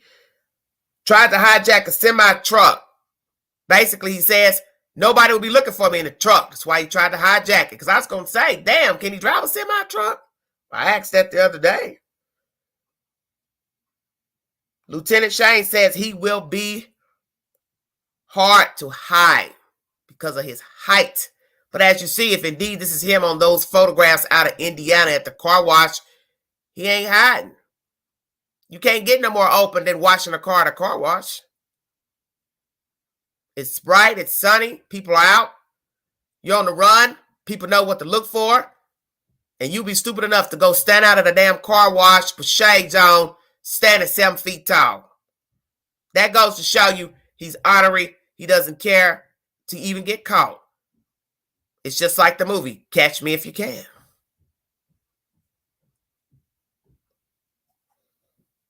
Was he locked down 24 hours a day before he went on the run? Was he shackled and handcuffed? Because they're supposed to be connected. That's what the sheriff said. So was he connected all day, every day, foot to hand? And I don't think he was connected when he walked out of that jail. Foot to hand. Did he and Vicky, did he and Vicky ever leave the jail besides that Friday they walked out of there? Has Vicky White ever taken Mr. Casey White out of the jail alone in her police car? If so, where did they go? Who's to say they didn't go somewhere and have a quickie? I don't know. You also got commentary that this goes on in jails. You're gonna hear that near the end of this commentary with News Nation of improprieties of jailers and inmates, and also a woman who helped aid an inmate out of prison. She also got prison time, and she has now currently remarried. God, we're gonna pray for that guy, because I don't know why in the world he'd want to marry her. Because what if she gets bored again? Stay woke. I do believe Sheriff turned a blind eye, he and the other jailers, Because there's no way I believe they didn't hear the rumors between she and Casey. Any type of improprieties, favoritism. If the inmates are talking, then the jailers are talking. And then they also talk in the street. He is oblivious, I think, to the seriousness of this. Because right now he doesn't want to talk about what she did beforehand because he doesn't know, naturally. He doesn't want to talk about nothing but catching them. Well, it's going to take a lot of people to help you, Sheriff, to catch these two. Because 9 times out of 10, they're not in the state of Alabama. They will be fools to stay there. They had a whole 6-hour start and 1 week. Actually, they had a whole week because that car wasn't reported until days later, being in a pound out of state. Broke down, Tennessee. It's obvious that Casey's a threat, says the sheriff. Well, what about little Miss Muffet? You want me to believe she's not a threat? She has an AR-15 and 2 revolvers. You want to say Casey is an obvious threat? No, both of them are a threat because she's now in cahoots with him if indeed she's still alive. She's down for whatever. And she knew that when she made the sound decision to aid him out of that jail, sell her house, all her belongings, collect all her money, buy him clothes. She's down for whatever. So guess what? She is also a threat because she could go out in a blaze of glory alongside her lover. Why not? To death do us part.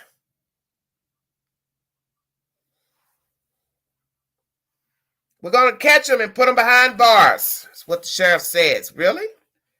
Nothing left behind in the SUV. Once again, was it broke down? Was it planted? Was there a second car waiting? Did they carjack anybody? Walk out of there? What? Third party waiting? What? What was all in the car before they got out of the car? You also will hear that her family's cooperating to give information. And she obviously has her weapons with her because they have not located any of her said weapons left behind. The AR-15, a shotgun, and 2 pistols. Thank you for joining me. This is Everyday Shenanigans. If you want to donate to the channel, $ began to 129 Cash App. All super chats and stickers are welcome during this live. Let's wrap this on up with these people. Yeah, and that reward increasing even today as we speak. Kelsey, thank you. Casey White has been cornered, as you heard there, by law enforcement before, and there is 2 men out there who know him better than most because they have come face to face with him. We're going to be talking with a lieutenant and a sheriff from Tennessee. They're going to be joining us next live to talk about this case and the manhunt.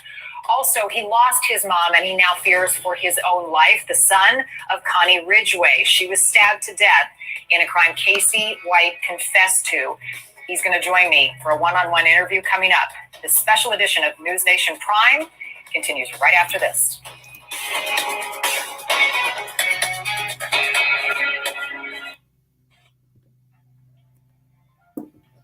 All right, quick intermission.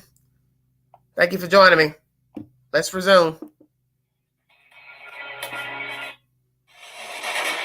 The search for Casey White and Vicky White, not related, is getting more intense by the day. This couple could be anywhere, and they could be gaining ground as we speak right now. It is important to note that this is far from your average manhunt. Casey White is a dangerous fugitive, as we continue to lay out, with a long rap sheet. Not only is he convicted of murder or charged with murder, he went on a crime spree in Alabama in 2015, then stole an SUV and drove to a rest stop in Tennessee, where he then tried to carjack a semi-truck and then opened fire after that. Casey is no stranger to being on the run. Vicky may know a thing or two about evading authorities herself with her experience in law enforcement.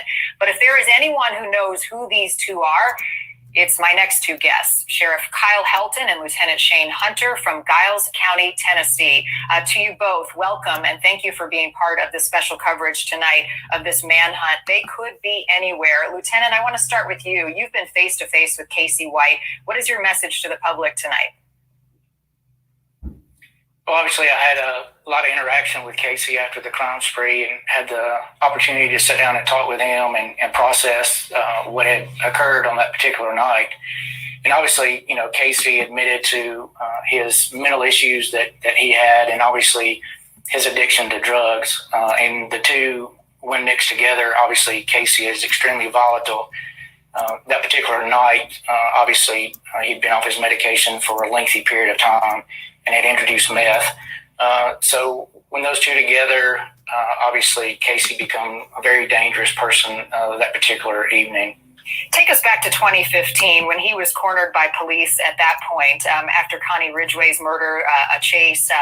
Walk us through what happened. Yeah, so obviously he transferred over into Tennessee from the crime spree there in Alabama, came to a rest stop here in Tennessee where he had approached the truck driver, tried to apprehend and actually make that truck driver drive the vehicle.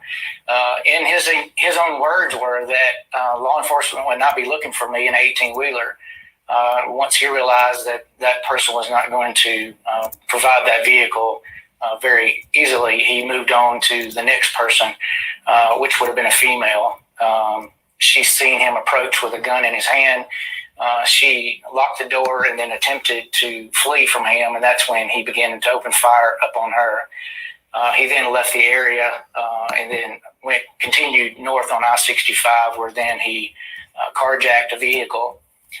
Once inside that vehicle, he proceeded back on I-65 south, where he entered back into Limestone County, where a pursuit began with Limestone County. And then ultimately, he wrecked the vehicle and then ultimately got out of the vehicle. And obviously, he had requested Sheriff Blakely to come to the scene, which ultimately happened. Obviously, there's a lot of intense moments. And in fact, in Casey's own words, when I interviewed him that particular night, his intentions were to make law enforcement kill him. Which makes him even more dangerous tonight because, as we've said before, and you both know this, he has nothing to lose. He is facing capital murder charges and the death penalty once he is caught. He has been described as someone who has no regard for his own life and also for the life of others. Would you both agree with that?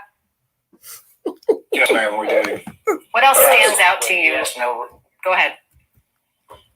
Yeah, he has no regard for human life whatsoever. If somebody's cornered, if he's cornered, then obviously he's going to resort to whatever means he may have at his choosing to try to render that situation in his favor. Sheriff, what was your reaction when you heard that Casey White had escaped, knowing that he had a plan to escape and had extra security supposed to be on him because of that plan? Well, it was real concerning from the standpoint of our, matter of fact, Lieutenant Hunter was the one who contacted me, excuse me, and notified me about it. And I do remember that night the bedlam that was in the county. I'd already contacted other officers that were off duty to get active because we had already had two spots that he had did the shooting at the rest area and then carjacked at the pilot at the exit 22. But at that time, we didn't know where he was at and where he was going. So we wanted to cover the county best we could. And probably about 30 minutes after that was when we found that Limestone County had found the car that he had just stolen, and then the pursuit started with them. So to you both tonight, he could be anywhere, but he was pretty close to Tennessee when this all started, and that car was abandoned in Tennessee. So I would imagine you're on the lookout for him. What is your message to the public tonight if anybody comes in contact with him, and the message to law enforcement in your jurisdiction or elsewhere of what he's capable of? He's capable of anything. The public has a clue or think that it's him. Just call 911. Do not try to approach or do not try to deal with somebody like that. In law enforcement, I know that it's promoted all over the country. So, and he is the type person that it's going to be hard to hide. So everybody's on alert and real cautious. Well, he's going to come up for air at some point. Let's just hope it doesn't end badly. Sheriff Kyle Helton and Lieutenant Shane Hunter, we appreciate you giving us some time tonight. Thank you, and good luck as you help in the search as well. Thank you. Thank you. Explosive new details revealed tonight, 7 days after Vicky White helped Casey escape. Lauderdale County Sheriff Rick Singleton is going to be joining us live. He is leading this investigation. This was his jurisdiction when Casey and Vicky went missing. He'll be answering some of your questions tonight on the case as well. You are watching a special edition of News Nation Prime. Also, Casey and Vicky's so-called jailhouse romance is more common than you might think. In fact, one former corrections officer says it happened to her. Her story is coming up. Okay. All right. Intermission. A lot of information to digest. Yes, indeed.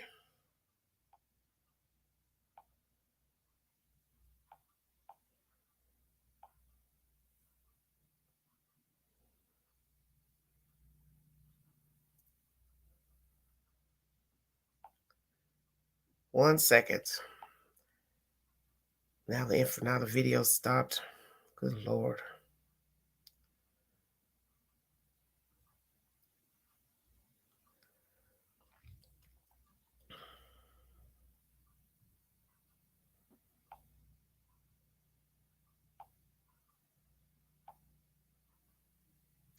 One second, you guys. Gotta go back in and find it. This, I don't know why it stopped for some reason.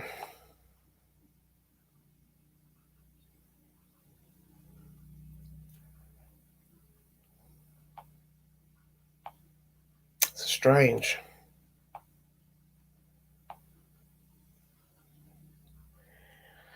Woo! A lot of information.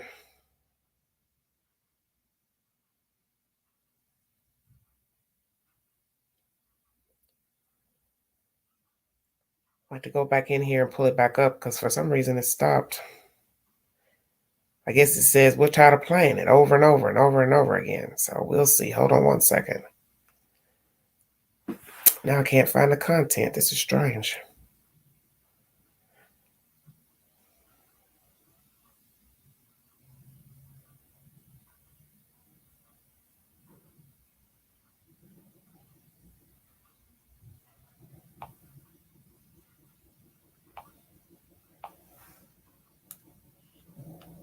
It really doesn't leave us a lot. We just know what direction they were headed. You know, they headed north from here. Now, where they're after Friday afternoon when they abandoned that car, which direction they had them there, we don't know. You know, so on that particular issue, we're sort of back to square one. Back to square one. That is Sheriff Rick Singleton from Lauderdale County, who has been leading this investigation for a week now, from the very beginning. A massive piece to this puzzle has hit a dead end. That's that SUV that the couple left behind with nothing in it. No signs of Vicky White and Casey White tonight. Considered highly dangerous and armed. Sheriff Rick Singleton is joining us now. Sheriff, we appreciate you giving us some time. This thing just keeps getting worse and worse by the hour. Let's start with what new you can share with the public tonight about the threat and any clues that you have. I'm sorry, the threat and what? The threat and anything new you can share with people who are on the lookout for these two. The obvious threat is Casey White. He's a very dangerous man. You know, he's killed before. He's attempted to kill before. He's not acknowledging Vicky being dangerous. I mean, he just Crazy. has an extremely violent past. So he's someone we need to get off the street for sure. How confident are you in finding them at this point with so little to go on? I'm very confident we're going to find him. The question is when. You know, I've seen this scenario play out many, many times over my career, and every single time they end up getting caught. And we're going to catch these guys, and we're going to get them back behind bars.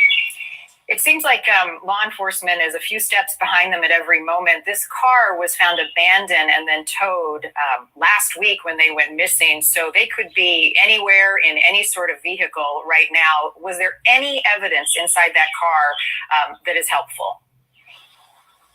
No, there was nothing in the car. The car was inventoried by the record car. Was not inventoried, but the record driver looked into it. There was nothing in it at that time, and we've not recovered anything from the car.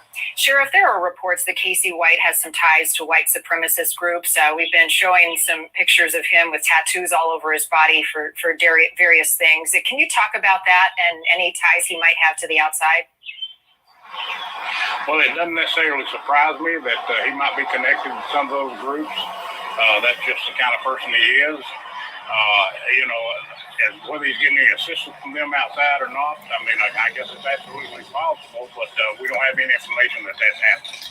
Sheriff, as you have said, Vicky duped everyone. She has been helping plan this escape for at least the last year, possibly two. Have you now searched her house and personal belongings for any clues that would offer some specifics as to what the plan was and where they might go? The investigators have worked diligently. They've been working with her family. They've been very cooperative. So we do know that she owned those other weapons, that she has them with them. More likely we have not located them, so obviously we assume that she's got them with her. Remind people at home the weapons that you know that they have. We know that she owned an AR-15. We know she owned a shotgun, and she owned two revolvers. The one she had on her at the time, and another revolver, not a revolver, I'm sorry, a pistol. No. Some are speculating that they could have a place that they go and they try to stay off the radar for a while. Have you been able to investigate her digital profile, any internet searches that she may have been looking through to find a place to escape to hide?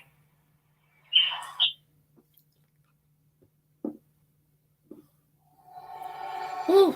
Commercial, hold on 1 second.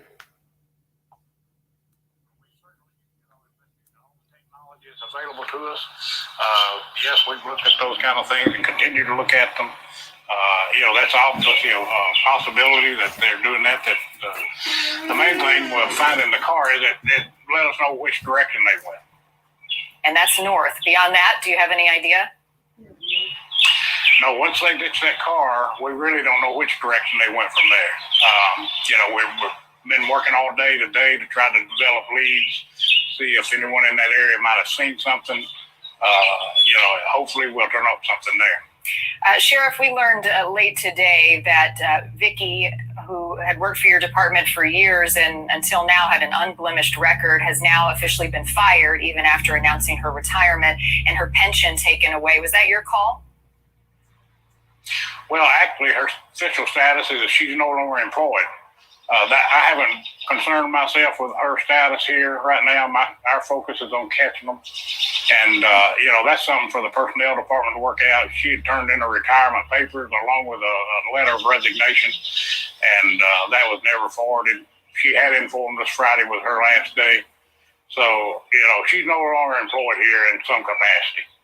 Sheriff, I know you must be frustrated and everyone feels overwhelmed by what has happened and transpired over the last week. Do you feel responsible in some degree as well that this happened under your watch, especially given the fact that Casey White had expressed his intent to try and escape and he had extra security or was supposed to have extra security to prevent something like this? Well, obviously the buck stops with me. I'm the sheriff. I'm responsible for the jail. I'm responsible for the employees that work there. Yes, you are. You have to have people in place that you feel that you can put your trust in, your confidence in, and that's the kind of trust and confidence I had in Vicky White. No one, I was just as shocked as anyone. Let's talk about that for just a second. That is the title of my video. He takes responsibility, the sheriff, for what happened in that jail. But it's too late now because somebody should have seen the signs that something was going on with this lady, because that's how things start. That's any type of friendship, courtship. You start talking, you start listening, then you start complimenting, on and on and on. The next thing you know, you're calling people, meeting people, writing letters. Whether you're in jail, out of jail, one's locked up, one's free, it's all the same. One thing begets another. Favoritism in the jail, letting the person get more phone call privileges. She probably was doing all of that. Who knows? She might have been bringing them in stuff, snacks and things. Who's going to say something to her that she's got a couple of extra bag of Doritos or Cheetos in her purse? Oh, that's what she's eating. No big deal. They probably didn't even check her purse. Are you all listening to what is going on? This place is lax. It's probably a very small town. It's a small town, small jail. We don't even know how many seats this damn thing seats. Beds. I got to look that up. This is small town USA. So they're probably lax in their behavior. Good old boy system. Everybody knows everybody. Share a laugh and a beer. Hell, they probably sit at the table drinking beer and whiskey while they're on the damn job. I don't know. But you got to think about the logistics. And you see how he says, oh, they'll get caught. They always do. This always happens. What always happens? People going on the run from a jail or fugitives at large? Which one? You all were not watching her. You're not watching your staff, period. Let's talk about the inmates who was cooking the damn food and putting the extra food on the plate. What did I just tell you earlier? You want me to believe that inmate was not questioning why he was putting extra food on the plate? Welcome, Margaret. Hey, who's all this extra gravy chicken for? Bologna sandwich, whatever the hell they were serving in there. Nobody asks questions. There's always somebody that asks questions. See, this is the gist of the story. Somebody asked questions. Somebody said something, but nothing was done. Stay woke. A bunch of men can be just like a bunch of cackling ass hens. Gossiping, talking. They ain't got nothing else better to do but sit up and watch everything going on. You think they're not watching how many times she talked to him, conversated, how many times he talked to her? You don't know if she's done this before as far as fraternizing with the damn inmates. How many other inmates has she talked to outside of work? How many other inmates has she visited in the state of Alabama, Tennessee? How many other men did she talk to online that were locked up? Did you know that they have phones in jail and prison? They're on date sites. Ding, ding, ding, ding, ding, ding, ding. Stay woke, everybody. You don't know if she was talking to other men locked up. They put their profile on date sites. Yes, they do. You have no idea what was going on in this jail, what was going on with her. Just like when they asked him, well, do you know what she was doing beforehand? He's like, I don't know. Of course he doesn't know because he wasn't supposed to know what she's doing in her private time. But what he was supposed to be knowing is what the hell she's doing when she's in that damn jail. And yes, there needs to be an investigation. Some heads need to roll. They need to clean house. Starting with the sheriff, work your way all the way down to the damn inmate cooking the damn food. It's time to clean house. This is a jail, not a resort. And that's how this looks to some people. This was a damn spa. Rural America. So don't tell them what they were doing in that jail. Taking them out for lunch. Hell, that's probably taking them to Firehouse Subs for lunch. How many times has she left the precinct with him? Any other inmate? And the sheriff seems like a nice guy, but I think he might be a little too friendly. And when you have a friendly disposition, you're easily to be manipulated. That is the reason why she is on the run with him if she's not dead. She was easily manipulated. The sheriff seems very jolly in his disposition. And it's not to be disrespectful or mean to him, but sometimes you got to have a little edge about you so people know you mean business. Because you do have to keep a professional hat on in law enforcement. It's not a place where you want to be taken advantage of because that is what a con is looking for. Like he said, the life in there is not the same out here. That extra biscuit means a lot to somebody locked up. That extra gravy, hot dog, it means a lot. You let me go talk on the phone this one time, it means a lot. You don't understand that if you've never been incarcerated. This is a big mess. Because as I said, this will happen again. There will be improprieties with jailers and staff and inmates and people who visit, donate their time. That's how the one lady got the guy out of prison, working with the dog shelter in the jail or the dog program. She had him out, had him escape through a dog crate. You will hear that at the end of this live. You can trust no one. Not a smiling face, not a Christian, not a church group, not a nothing. Coming in them damn jails and prisons. You have to treat the people visiting in the jail as if they are a con, fraud, or felon, criminal. And now you got to watch your damn staff. So now you've got staff who are just as crooked, idle mind, and jacked up mentally as the damn inmates. So that's why I asked that question. After he had the shank 2 years ago and was found to allegedly be trying to get out of jail, where did that information come from? Where's the receipt? And was she then still following protocol then with the two members escorting the inmates out of the jail? Did he have one cell or roommate before this heist? No answers. You can see he's frustrated in his commentary with News Nation. He's aggravated because he knows he's responsible and he effed up. He and the other jailers effed up. I ain't worried about her status. I ain't worried about her filing papers for a pension. I ain't worried about that. I'm trying to find her. Well, a good luck. The deal's been done.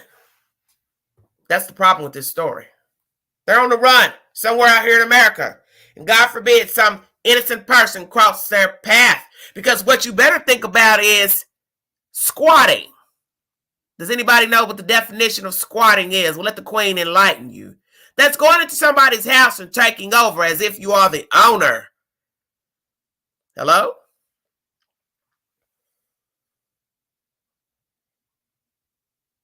Go into someone's house and take over as if you are the owner, whether the house is occupied or vacant. You better hope these two don't walk into some fancy house and take over and pretend they live there. Hold the people hostage and or kill them and stay in their house and live in their house. Especially if they find a rural house out in the middle of nowhere on some country dirt road, highway. Especially a single person living alone, woman, man, elderly person. Somebody that doesn't have a lot of visitors, friends. They'll go right on in there and live in their damn house, pay the bills online. It'll be all she wrote. See, you don't know people. And people have infiltrated people's homes, cell phones, bank accounts by pretending to be them. She knows how to do that. She's had enough time on her hands, such as Mr. Casey White, to sit and think and plot stuff out. She's really no different than Casey White. You all better stay woke out there. You see him talking about his concern is Casey White. He's an imminent threat. No, homeboy, your ex-employee is an imminent threat as well. Nobody's going to Canada. You're not getting into Canada if you tried.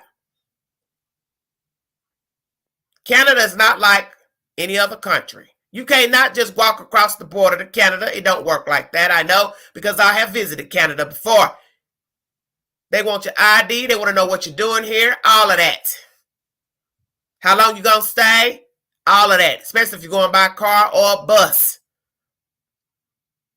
You're not just going into Canada. They're going to be right here in the good U.S. of A. And the best place to blend in is a bigger city, not a small town. People talk too much in small towns. They're nosy. They ask too many damn questions. What you doing? Where you from? How long you been here? You related to Pookie, Ray Ray, Bubba? Hell no, I'm not. Bigger city, people are hustling, bustling, trying to get home, go to work, play. They ain't watching you. And they know not to talk because of that snitch rule. Stay woke. They're going to go blend somewhere with a nice population. The bigger the better. Now, they're country folk. They really don't know how to live like city people, which might get them tripped up. But that's your best bet when you're on the run, is to go somewhere where there's a lot of people, a lot of commotion. Not nowhere where it's 20,000, 10,000 people. No, boo-boo, you better set your sights on 700,000 plus population. And don't talk, don't say nothing. Because when you talk, your accent's going to reveal you from the South. Stay woke. That's why I found it funny that they're saying that's him standing outside that car wash, because I said he's a fool if he stands outside that damn car wash. For what? You don't know who's watching. You don't know who's watching the news, even though a lot of Americans don't watch the news anymore, but they watch YouTube. They watch the YouTube videos in the queue. Maybe not ABC News, NBC, but they watch YouTube. And YouTube shows videos. You don't even know if she's dressing like a man. She's already masculine. I tell y'all, stay woke. Y'all worrying about him dressing in drag and a wheelchair. Come on now. You might have two men together. She's dressing like a guy. He's dressing like a guy. So now I'm looking for two guys. And y'all think you're looking for a guy and a girl. You're looking for a big old 6 foot, 7 foot man in a dress and a little lady. No, you're not. You're probably looking for two guys. She's very masculine. Her walk is masculine. She's not a very feminine woman. She's probably cut her hair down short. Might have a wig on, red, curly, gray. You don't know, see? Put a mask on, shades. Don't nobody know who you are. So you can thank COVID for that. Let's finish this up. Thank you for joining me. I was just as shocked as anyone when she pulled off this stunt. So, but yes, at the end of the day, it's my responsibility. Well, she betrayed your trust and had everyone fooled. Are there new policies in place, even now, to intercept something like this from happening again? Well, all the policies were in place. A policy is a piece of paper, and it's there to give the employees guidance and direction on how they're to conduct themselves. And then if they don't conduct themselves according to policy, then we can address it based on the policy. But it's just like a criminal act. I mean, the act has to be committed before you can put the policy into play. Sheriff, we have a couple of questions from viewers tonight. We asked people to weigh in, and lots of people have been following this case, and they're on the lookout for these two. Melissa sent us a message on Twitter just asking about Vicky's mind state and her wherewithal to do something like this. She asked, would she have the intelligence access to create fake IDs for both of them? Are they checking all private house rentals in Tennessee and surrounding states? So it's a two-part question. First, the fake ID, the aliases. Can you address that? Well, we know she had some. So, you can get IDs off the internet. I mean, you can get an ID a lot of different places. But we do know she, in fact, had two aliases and that she used one of those aliases to purchase the car. And Sheriff, the second part to that question is checking private houses, rentals in not just Alabama, but Tennessee. How are you working with the FBI and the U.S. Marshals to track down those leads? I can tell you that we've been looking into that. I really can't, not in a position to share the method we're using to do that, but that's certainly something we've been looking into. Understood. Sheriff, I will end with this, and I've asked you this several times. This is not the first time you and I have spoken. Your message, not just to these two fugitives on the run, but the public who may come in contact with them tonight. Just do what you can to help us. Keep your eyes open.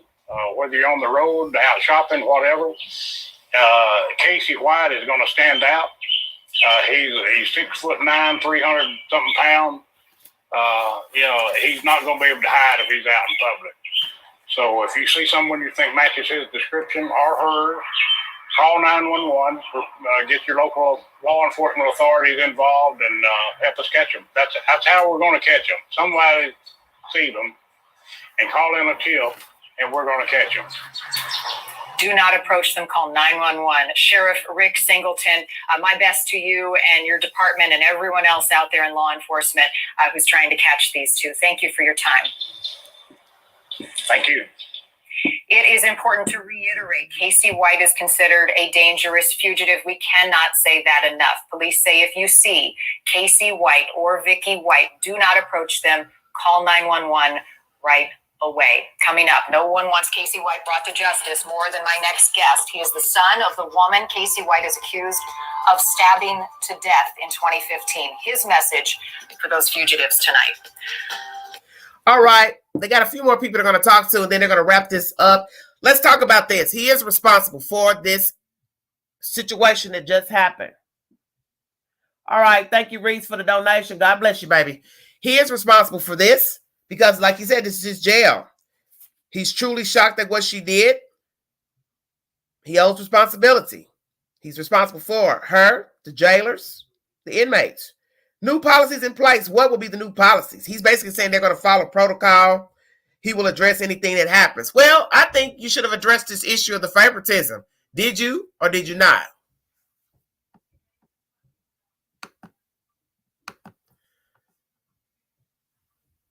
Did you ever address any favoritism on part of Vicky towards any other inmate and or staff? Hell, has she ever liked another staff member?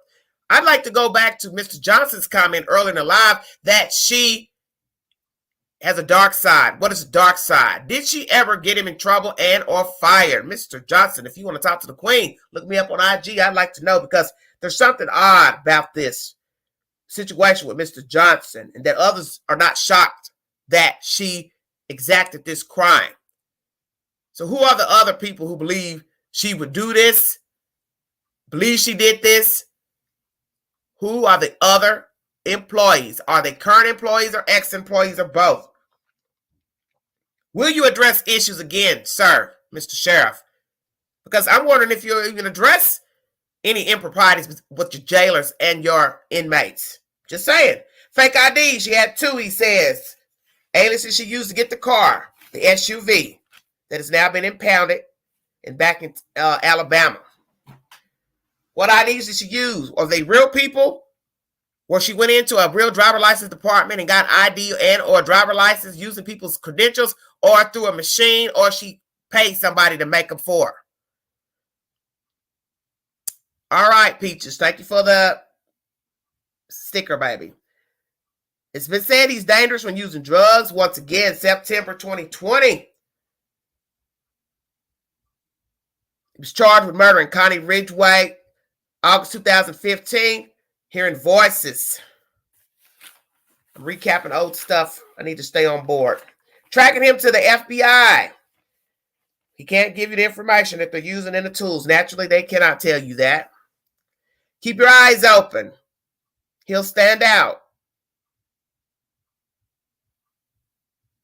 He can't hide if in public, like I said. So call 911 if you see him. Connie's son has a message to the fugitives. You'll hear him speaking later. They said investigators are saying it was a murder for hire, Miss Connie. How do you know it was a murder for hire? He has recanted that confession. Once again, how did he get in Connie Ridgway's house? Did he know or did she know him? Did he knock on the door? Did he ask to use the phone? What? He's lost what? How did he get in her house? How did they cross paths? And once again, he has recanted that confession. He's due for trial in Alabama in June, but now he's on the run. Will they find him in time for trial?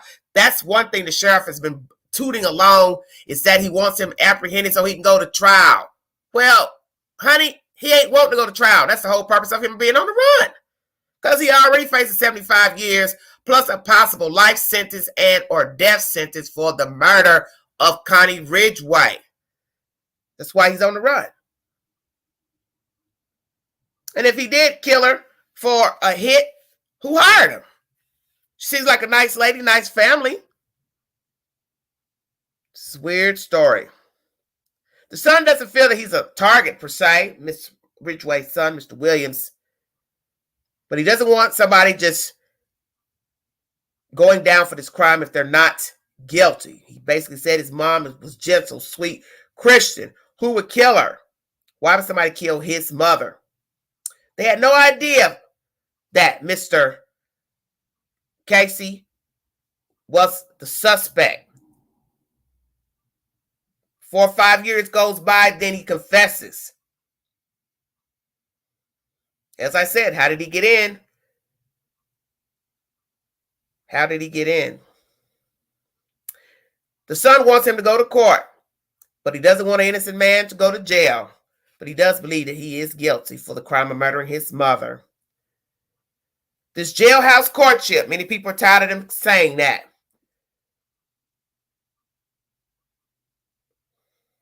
Very interesting.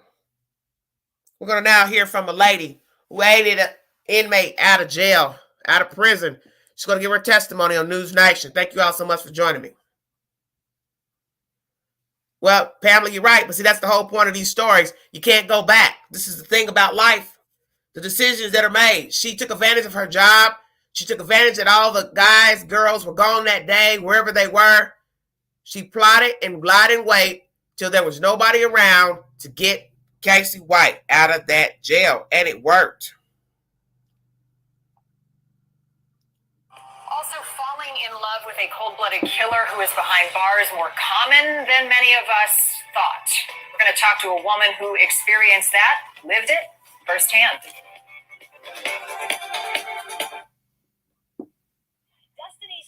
All right, next coming up, a lady who fell for a man in prison and got him out through a dog crate. Everybody knows this story.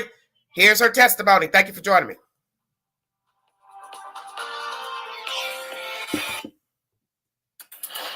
The fact that a dangerous fugitive could be anywhere right now is alarming for all of us, but it is especially haunting for one family in particular. Casey White has been charged with killing a woman named Connie Ridgway on October 23rd, 2015. Police found the mother stabbed to death in her living room. Investigators called it a murder for hire, and Casey would later confess to the crime 5 years later. He now faces the death penalty. Austin Williams is Connie Ridgway's son, and he is joining us live tonight. Austin, thank you so much for giving us some of your time. And first of all, I'm very, very sorry about your mom and that you have to go through this with Casey on the run. Thank you. Do you believe that Casey will come after you? Are you afraid? I don't believe I'm a target, but I'm afraid that he's a very dangerous person. What went through your mind when you got the news that he had escaped? I don't even really know what was going through her mind. It was just so shocking. I know it took me a while just to comprehend it. It's so shocking. Tell me what you know. Tell me what you know about Casey. I know he has a very, very violent history. I know he's been in jail several times. He's been very violent. I know he's attacked his brother and his ex-girlfriend, and just a very, very violent history. Austin, what were the circumstances around your mom's death? Was it random? What more can you share? Well, it's the only thing I can think of. It could possibly be random. It's just that she's just in the wrong place at the wrong time. She's such a gentle, sweet, Southern Christian lady. There's just, who in the world could have anything against her? And she was killed in her home. Yes, that's correct. How long after your mom was murdered did they find Casey and tie him to her death? It wasn't until he confessed. We really had no idea for about 5 years. Did you know, Austin, about his plans to escape, that he wanted so desperately out and that it required extra security because he had threatened to escape? No, I didn't know that. I would imagine that he would have extra security because he tried to escape, the first time he was in Lauderdale County for his arraignment. Are you in touch with authorities as they search for him? Have they been in communication with you? Yeah, they're very good at communicating. I'm aware of a kind of high level what's going on. Well, we obviously know what he is capable of, so I won't even ask you that. But for you, all these years later, what does justice look like for your family? Well, justice looks like him having the chance to go to trial and have everything decided in the court of law, whether or not he's innocent or guilty. I believe he is very likely guilty, but I would not want an innocent person to be punished for something they didn't do. So I really do want to go to trial and to go to court. And we don't want an innocent person, another one, to die as he is still out there. Austin Williams, again, thank you for talking to us, and My thoughts are with you and your family as you go through the hardship of knowing that he's out there and accused of what he did to your mom. Yeah, thank you. It means a whole lot. I appreciate that. Thank you. Jailhouse romance is more common than you may imagine. Why do some women fall for violent criminals behind bars? We're going to ask a former corrections officer who says it did happen to her. Next on Prime.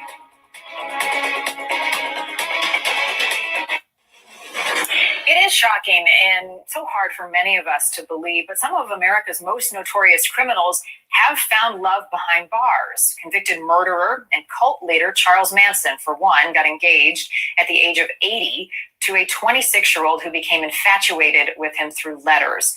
Lyle Menendez, who shot his parents to death in their Beverly Hills home with his brother Eric, married a former model while he was in jail. And Richard Ramirez, a Satan-worshiping serial killer and rapist, wed a magazine editor after years of exchanging letters. So you may be wondering, how does that happen? One former corrections officer says she knows because it happened to her. Correspondent Kelly Beeson has her story tonight. It just made me sick to my stomach because I know exactly where she is and how she's feeling. The search for Vicky White and Casey White has captivated the nation. And while many have been left baffled by the motivations in this case, people were saying, you know, we don't really know what happened. And I thought, I know exactly what happened. That's because Toby Dorr, previously known as Toby Young, did the same thing in 2006. At the time, she was married and running a volunteer dog training program at a state prison in Kansas when she met John Maynard, who was serving a life sentence for a deadly carjacking. You're at a point in your life where you just feel invisible and you feel broken and you feel so alone and lonely, and somebody notices. Common sense just goes right out the door. She says she got Maynard out of prison in a dog crate, and they went on the run hoping to create a life together. While Toby says she's confident the two were in love, things began to change outside of prison walls. For instance, you know, he had a pretty quick temper and he'd get mad about stuff. It made me start to think, well, this might not have been the best decision. The pair lived in a cabin in Tennessee for most of their 12 days on the run until one day being spotted by law enforcement. A high-speed chase followed, topping 100 miles per hour, ending when the couple smashed into a tree. I wasn't ready for it to be over yet. My initial thoughts the first few days after I was arrested is, how am I in jail? How did I get to this point in my life? After serving 27 months behind bars for aiding the escape, Toby remarried, rehabilitated her life, and says she now fears for Vicky White's well-being. It sounds like she's been an outstanding employee, an outstanding member of her community. You need to look at everything as a collective and not just judge someone by their worst mistake. And Toby says there are scenarios that are concerning to her with these two on the run. She says when somebody falls in love with an inmate behind bars, it's a very artificial environment, and life on the run outside is so different, Marnie, right? And the question that so many are asking now is, at what point does she become disposable, right? She was his key to getting out. How long does he continue to need her? She's got the money, she's got the weapons, but together it's a dangerous combo. Kelly, thank you. That was eye-opening. All right, coming up, it took these two just hours to get away. Now they could be anywhere. Correspondent Brian Nenton joining us live once again from Florence, Alabama, with new details tonight and what we know so far, the shocking information as authorities try to track them down. Next on this special edition of News Nation Prime. All right, everybody. Mr. Enton's going to come up, and then we're going to chop up the latest information. I'm going to bring you some information pertaining to the sightings of Mr. Casey up north and other said information. Thank you so much for joining me. This is Everyday Shenanigans.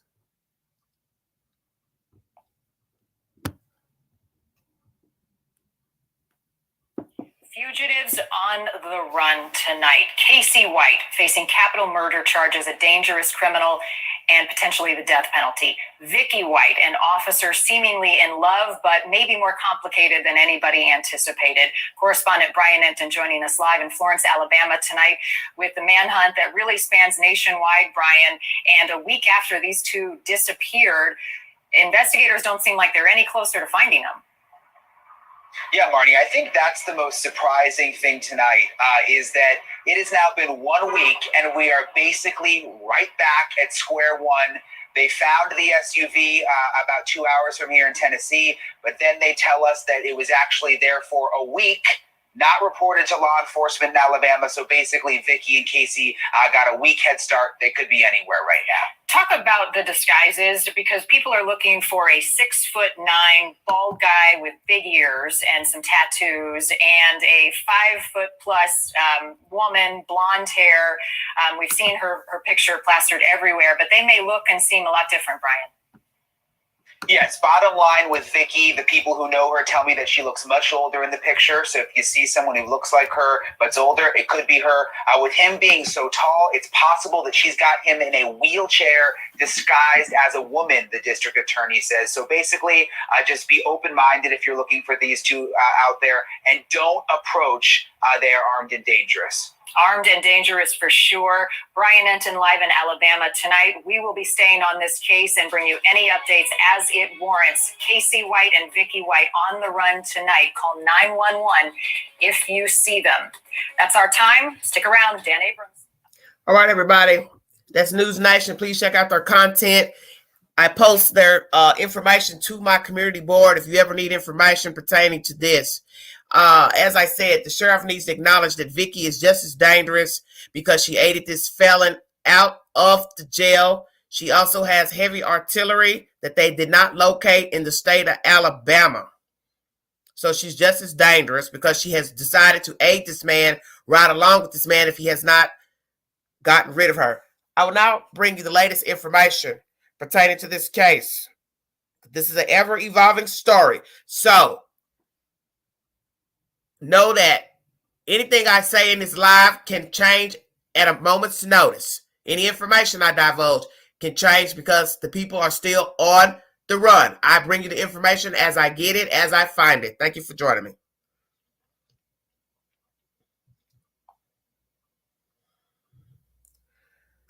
CNN is the source.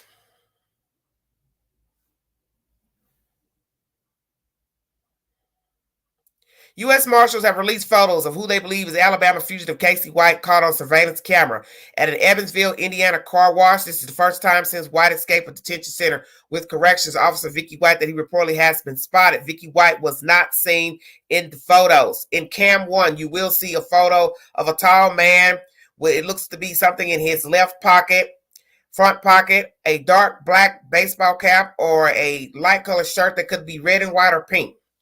Investigators were notified on Sunday night that a 2006 Ford F-150 had been discovered at a car wash in Evansville, about 175 miles north of Williamson County, Tennessee, where the 2007 Ford Edge the pair had been traveling in was found abandoned. The owner provided the images from a security camera, the U.S. Marshals Service said in a release. Marshals are now in Indiana following up on a tip after a vehicle believed to have been used by the two fugitives from Alabama was found abandoned in the area, the agency said.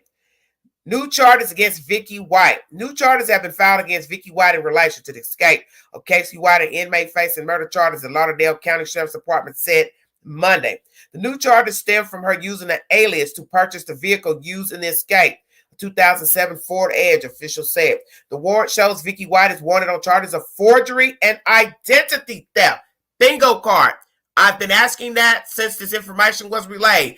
Did she use somebody else's actual name, credentials to obtain a fraudulent ID by the state of Alabama, be it one,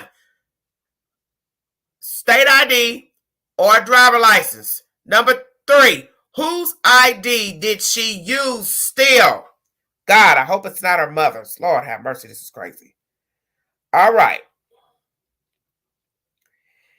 Wanted on charges of forgery, identity theft. Vicky White, who was Assistant Director of Corrections for Lauderdale County, took Casey White from the county jail April 29th, saying she was taking him for a mental health evaluation, which authorities learned later had never been scheduled.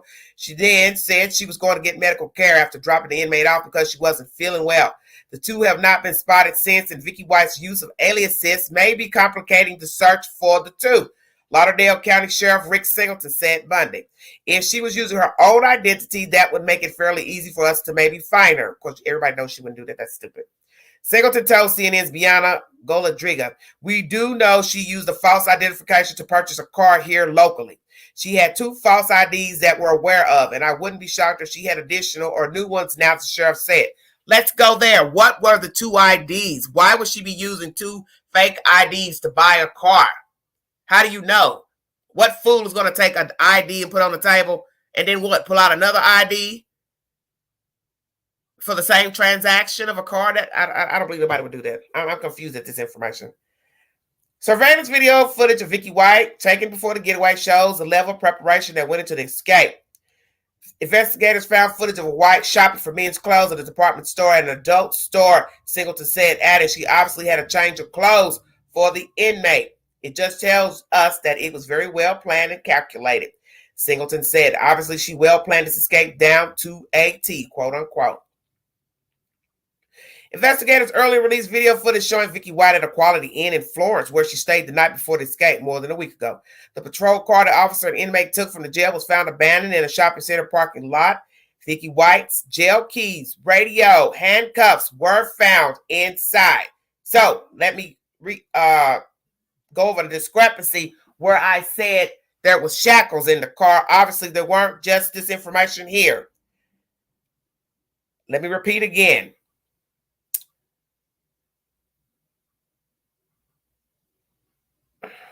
Hold on one second.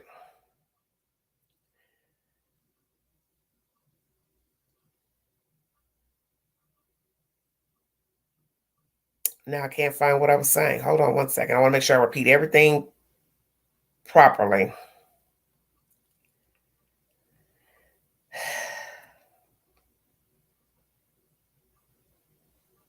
Jail keys, radio, handcuffs were left in the patrol car. It was a 2007 Ford SUV. The vehicle was spotted on May 6th at a Tennessee tow lot. The car had been abandoned in the woods without any identifying information on the same day the duo escaped, indicating they drove about 2 hours north from the jail in Florence, Alabama, to Williamson County, Tennessee. We know now where the car is. We know what direction they went, the sheriff said. We're trying to canvass the area for any witnesses, also trying to research seeing if any stolen vehicles were reported in that area during that time. Authorities believe the vehicle may have had mechanical problems that prompted the abrupt stop in the area. For now, investigators are in the dark as to where the pair headed after that, the sheriff said Monday. We don't have any information or intel about how they left that area, Singleton said. There are all kinds of possibilities. We are looking at every possible scenario we can think of, the sheriff said when asked if someone could be helping them. It is possible, given the time the two have been on the run, they are no longer in the country, the sheriff said. That's something we're also considering and trying to follow up, especially with Mexican and Canadian authorities, Singleton said. I don't know why they would think they would go to Mexico or Canada. They're not going to Canada. You can believe that. They ain't getting up in there. Vicky White, 56, Casey White, 38, who are not related, knew each other since at least 2020 and had developed a romantic relationship, the sheriff told CNN earlier this week. Prior to their disappearance, Vicky White had announced plans to retire, sold her home for a price well below market value. She now has an active arrest warrant for allegedly permitting or facilitating escape in the first degree. She is no longer employed by the sheriff's office, the office said, adding, while April 29th was her last day of work, her retirement papers were never finalized. Investigators believe Vicky White had a large amount of money when the pair vanished, Singleton said, adding authorities are working to find out more details. Vicky White's mother has been extremely cooperative with investigators, Singleton said Monday. Like us, she's at a total loss. She did not know this side of her daughter, obviously, and she's very distraught, he said.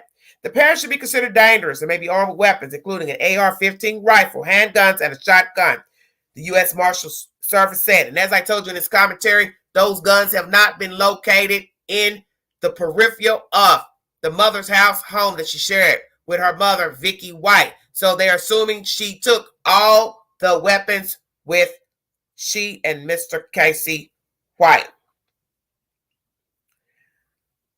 The agency said Casey White threatened his ex-girlfriend and sister in 2015. If he ever got out, he would kill them, and he wanted police to kill him.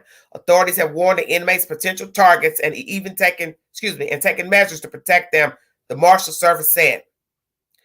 Investigators are also concerned Casey White may not be taking medication for controlling temper and those kinds of things, Singleton said Monday. He has some issues that he's on medication for, and when he's off his meds, I'm told he can be extremely violent, Singleton said. The service also released several photos of Casey White and his tattoos, as well as photos renderings of what Vicky White, who was blonde when she vanished, would look like with darker, shorter hair. The agency is offering up to $10,000 for information leading to the capture of the inmate and up to $5,000 for the officer. On Friday, Alabama Governor Kay Ivey announced additional rewards of $5,000 each for information leading to the capture and arrest of Vicky White and Casey White. This said information is by CNN.com. Thank you, Lisa, so much. They have weapons with them. 2 pistols, guns, revolvers, it's all the same to me. AR-15 and a shotgun. Do not approach these people. Don't take no damn picture. Don't Snapchat, TikTok, trying to be seen. You will end up in the cemetery. They have nothing to lose. She has nothing to lose. She obviously loves this man in love, infatuated, delusional, schizophrenic, whatever the hell you want to call her, dissociative personality. Both of them are crazy. Do not be a hero. Do not be a Captain Save-A-Ho. Save that BS for law officials. Do not end up dead. We do not know if she's alive. People in the chat are saying that the footage in Indiana is from Tuesday. I do not know because it was not verified in this information that I just brought to you. See, this is what's going to be the gist of the story. Everything is going to be 5 days old info. It took a week for Alabama to connect the dots with the damn car in Tennessee that was abandoned. Bad, bad, bad, bad. Now we're getting information out of Indiana of a car wash. Mr. Inton, he and his team are on their way to Indiana to report the story. Okay, imagine if that is day-old, 5-day-old information. You are done. Because that means they've dumped that truck. Who's to say that truck belongs to somebody out of Tennessee? Who's to say they didn't switch tags? You know how easy it is to steal a tag off a car? All you need is a screwdriver. Just go through parking lots stealing tags. You can always pay for cash nowadays. What do you mean, Lisa? And the mess about him being affiliated with Aryan Brothers, I don't know, don't care. He could be a part of an underground group. He could also be talking to people on the outside that would help him. There are always people who will help a fugitive, a felon, a sicko, a sadist. It happens every day. That's why I told everybody, why are you shocked that this woman aided this man? Women have been doing foolish things, rogue things for people, men, family members, acquaintances, strangers, random people since the beginning of time. Is she lonely, desperate? What? You had a woman here talking about aiding a man in a dog crate in prison. She got 27 months in penitentiary, remarried. What man would marry her? See, this is what I'm talking about. People do crazy things. What man would marry a woman that aided a man out of prison? Old saying, love is blind, obviously. She says the courtship in jail, prison is artificial. You need to base everything on the collective and not the worst day thing a person has done. Well, you know what, sweetie? You did 27 months in penitentiary. Your friend may not be so lucky, Miss Vicky, because Vicky might get 40, 50 years for aiding him. Stealing people's identity, they're going to add that on, tack that on. If she's not already dead or dying a shootout, has he been using drugs since being on the run? Have they gone into the hood, got them some goodies? Is she now popping pills, meth, fentanyl? See, you don't know. Dumbo is what we're going to call him. He's got very big ears. He probably can hear the police coming. They don't need no damn scanner. She knows how she feels, lonely, this and that, broken. Somebody noticed her. So basically, you're talking about yourself then, Miss Dora. That you were lonely, miserable, unhappy, and took up with somebody in the damn prison. You're supposed to be there helping these inmates identify and have empathy with humans, and also human dog contact, animal contact, and you were up in there fraternizing with the damn inmates. So you didn't really care about the animals. And you're going to tell me now how you know how she felt. Well, how does she feel now? Very strange. Lonely, broken. This woman was on the run for 12 days with this man. And then she also started saying how his attitude changed. He got quick-tempered. They lived in a cabin in Tennessee. She wasn't ready for this to be over. That's what she says when she got apprehended with the suspect. She said, how was I in jail? You was in jail because you broke the law. That's how you got in jail. What you mean? Wow. 27 months in penitentiary she got in exchange for aiding a man out of prison through a dog crate. Now she's remarried. Rehabilitated, she says. Don't judge somebody by their worst mistake. Review the collective. Jail prison is an artificial environment for jailhouse romance.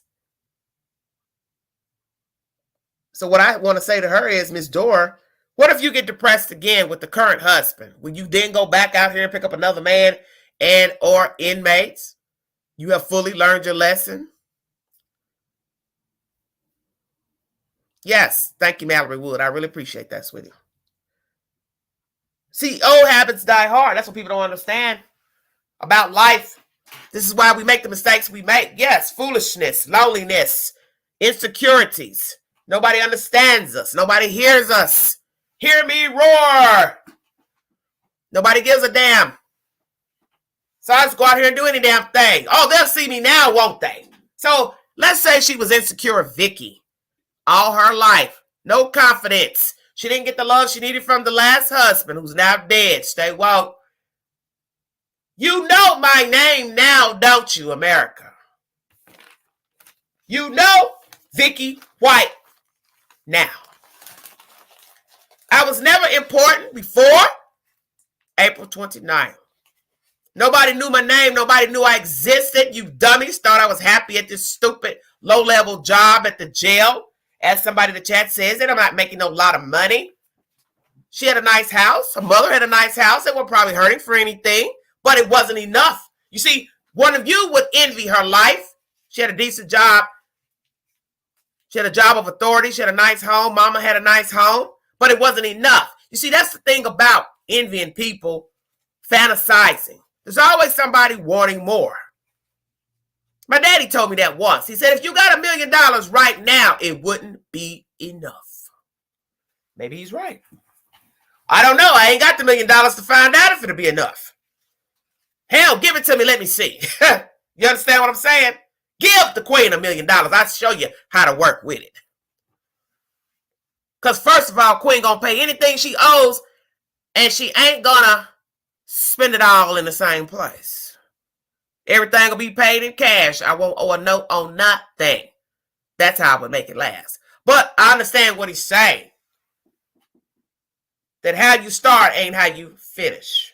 And that's usually what happens in terrible stories dealing with low-rent people. You're fascinated. You're enamored. Somebody's looking at you, talking to you, complimenting you. But what she didn't understand is that he's a con artist. He's a sicko, wacko, and he did whatever he could do to get the hell out that jail, and he did. So really, Casey White was on top of his game. I don't care if he's mentally slow, bipolar, schizophrenic. That white boy got game. Stay woke. Because to talk somebody out of aiding you out of a jail, you got to have some kind of damn skill. Now, come on now, let's keep it 100. Just a little bit anyway.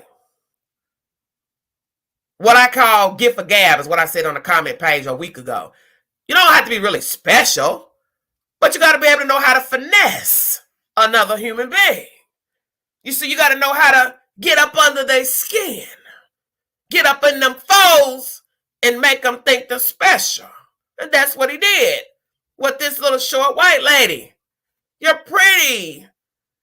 You're a nice lady. What are you doing? Unhappy? What's the matter? Oh, woe is me. I'm not this guy they're making me out to be. I'm really a good guy. They don't understand me, Vicky. They don't understand me. I'm lost. I've been lost. I can love you. I can love a woman. I didn't do that. I didn't kill that lady. I get mad sometimes. I get a little angry. You know, I got a little drug problem. A little small drug problem. She fell for it and she believed it. Because in the end, it really doesn't matter what he said to her, how he said it to her. The point is she rode the ride. She rode the way.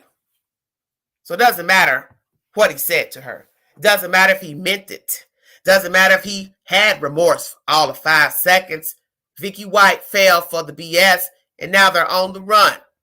And as you hear in this commentary by News Nation, how long is this going to go on? Will he tire of her? Who's going to be the first one to pop off, get aggravated, impatient, start talking crazy, start becoming cynical, name calling? Uh-oh.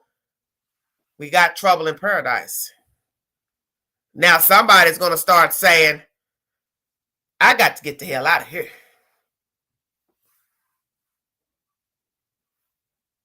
But don't get fired, Reese. I got to get the hell up out of here. He's getting on my damn nerve and had me break him out and spending all my damn money. And some of you are questioning, why steal a car if you got the money? Because guess what? You're going to go broke buying cars from place to place. You're going to go broke buying cars from place to place. We don't know how many aliases, IDs she have. And as I said, whose ID did she infiltrate? Who's the lucky victim that Vicky White is pretending to be? Mother? Neighbor? Another jailer? Another inmate? Stay woke. She's probably emulating somebody that has damn good credit. Somebody with good credit, no criminal background, asked to be stopped, apprehended with an old warrant, new warrant. Stay woke. Never steal the identity of somebody that's been in trouble with the law. You always get a victim with a clean record, clean background.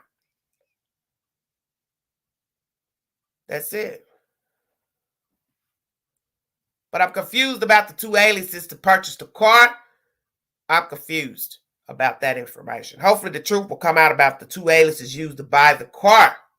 Because like I said, if you buy a car, you're either going to get a drive-out tag from the dealer, or if you bought it from a one owner, you have to go take that title to the clerk and get a tag. And the tag is only going to last 1 year. Most of you know that who drive and register your cars every year with your clerk office.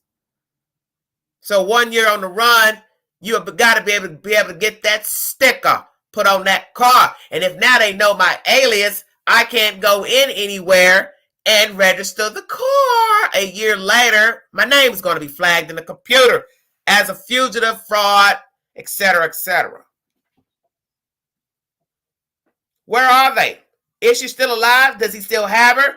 The photograph now being released at the car wash in Indiana. Was that days ago, a week ago, what we saying? Are they now in another car, truck, van, camper? What city are they in? No Mexico, no Canada. Come on, you all, stay woke. It's not TV, it's real life. Canada's strict on entering and going out. They don't play. Mexico, not so much. But you're going to stand out down there in Mexico. You ain't got your disguises proper.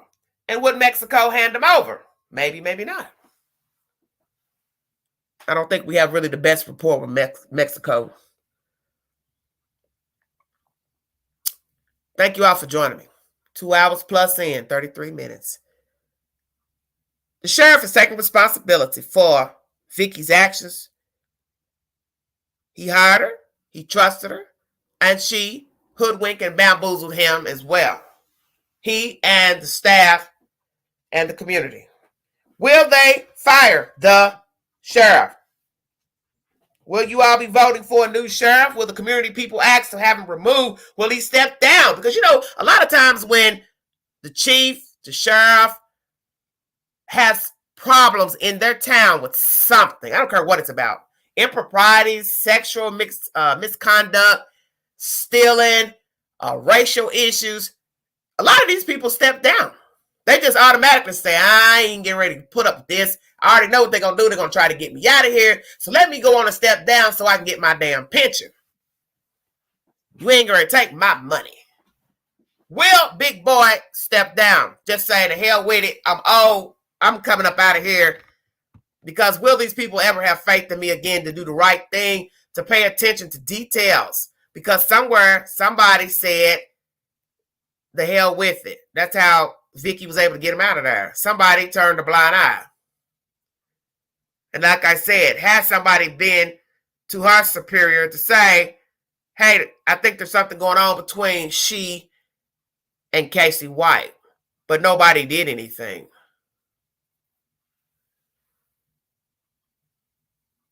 I don't know.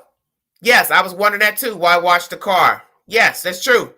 Unless you're washing evidence of blood. Maybe. You're right. It's not like he's painting it. So true. Unless it was just a real nasty truck with mud on it. I don't know, you guys, but it's a very interesting question. Cheryl says he needs to step down and retire. The best way to go for him, possibly. Because you're never going to be looked at the same after this. Who's going to look at you as competent? Because the first thing they're going to say, well, the inmate said it's been going on since he got there. So how you didn't know, or your other jailers didn't know, they didn't say anything. As I said, snitch code. Let her flirt with him. I don't give a damn.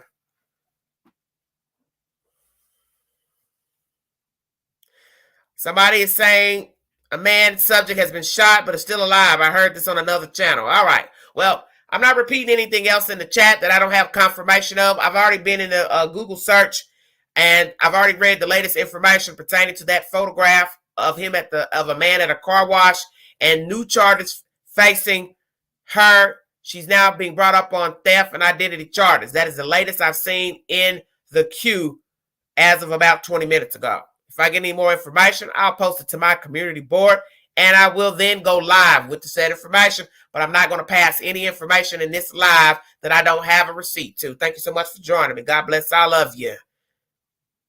I'm not going to hold you because I'm approaching hour 3. I'm going to cut it short.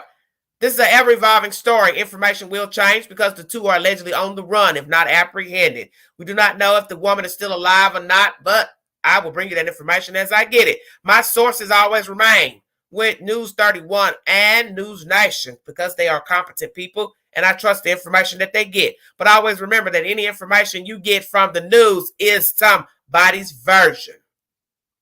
So there can be discrepancies in the information. And I do believe I had a discrepancy in this live as I was speaking, and I have to go back. But I can stand to correct anything said in this live that is not factual. And since the beginning of this story, a lot of things got out that wasn't true, and it came from the sheriff. That she was visiting him in prison using an alias. Then he had to retract it and say it wasn't true. So see, this is why you have to be very careful about putting out information, because I'm going to trust the news and the sheriff because they're there. But as you see, some things have been said that were not factual, so I had to put a note on my channel of said things that were not true, such as she did not visit him in a prison. They only contacted each other through phone calls before he was transferred back to her jail of this year. Yeah, well, they may tell it, but they might also get fired for telling what she bought. Because you always know that you are assigned a number when you work in retail and you go into the computer and the register. So nobody's going to know what she sold or he sold her except for the person working that day. So if it gets out what she actually bought, they're going to know the employee told, and the employee can be fired. They already said they're not talking, probably because their boss told them to be quiet. And in this day and time, it's hard to come about a job, especially in rural America. And it ain't worth losing your job to tell what that crazy ass bat bought. We'll wait till law officials go interview supervisors at the department store, and then they decide to go ahead and release the said information via sheriff, FBI, Secret Service, then to the news. It's a very sad situation. But as I said, this is nothing new. People have been aiding felons, criminals, since the beginning of time. She will not be the first woman to aid a man out of prison or jail. She will not be the first one to take one in coming out of jail, prison, penitentiary, marry one locked up, death row, whatever. It's all the same. All right. Somebody says there's a press conference in 10 minutes. Okay. I'm going to go ahead and try to check out of here just in case you all want to go over and find a network where the information is going to be relayed. I will go live again with any new updates, but know that this is an ever-evolving story and information will differ from network to network. That's why I always ask for a receipt, because I don't want to put anything out that's not factual pertaining to a story. You are free to hypothesize and assume whatever you want about the people in the story, but it is best not to pass anything that is not the truth. Assume rumors, because that is how misinformation gets started. And that's the last thing we need with two armed people canvassing the country, trying to find a victim or somebody to steal and or harm. We only want facts out when you have fugitives on the run. And it does help just to have facts, period, when you're telling a story. Thank you all so much for joining me. I'm not going to keep you. God bless all of you. Have a safe week. This is a crazy story. I'm sure the ex-girlfriend is scared. She's praying they don't find her, pay her a visit. This is very, very sick. This is a very sick story. I pray they don't harm anybody else. I pray they don't try to find that ex-girlfriend or any of her friends or family members. I pray that nobody else is harmed, because we don't need any other victims out here. And some of you are still wondering, where is Vicky? I don't know. We'll find out here in a minute. If you'd like to donate to the channel, $Big Angie 129 Cash App. Also, super chats and stickers are welcome during the live. God bless all of you. Stay safe. Prayers for our great country, because we need it. And we definitely need it for people who are not well and sick, such as these two individuals. My prayers for any woman that feels the need to take up with a very dangerous human being, machine. Don't do it. If they have murdered somebody, willfully murdered somebody, other people, they are being charged with murder. Drug addicts, find somebody else to like. It's not worth the trouble. Because you see, even if the records aren't as extensive as Casey White, if the mind is troubled, nasty attitude, quick-tempered, no empathy, don't know how to talk, bypass them. You don't need them for a friendship. You don't need them for a pen pal. You don't need them for a lover. You don't need them for nothing. That's just trouble waiting to happen. Thank you. This is Everyday Shenanigans. God bless all of you.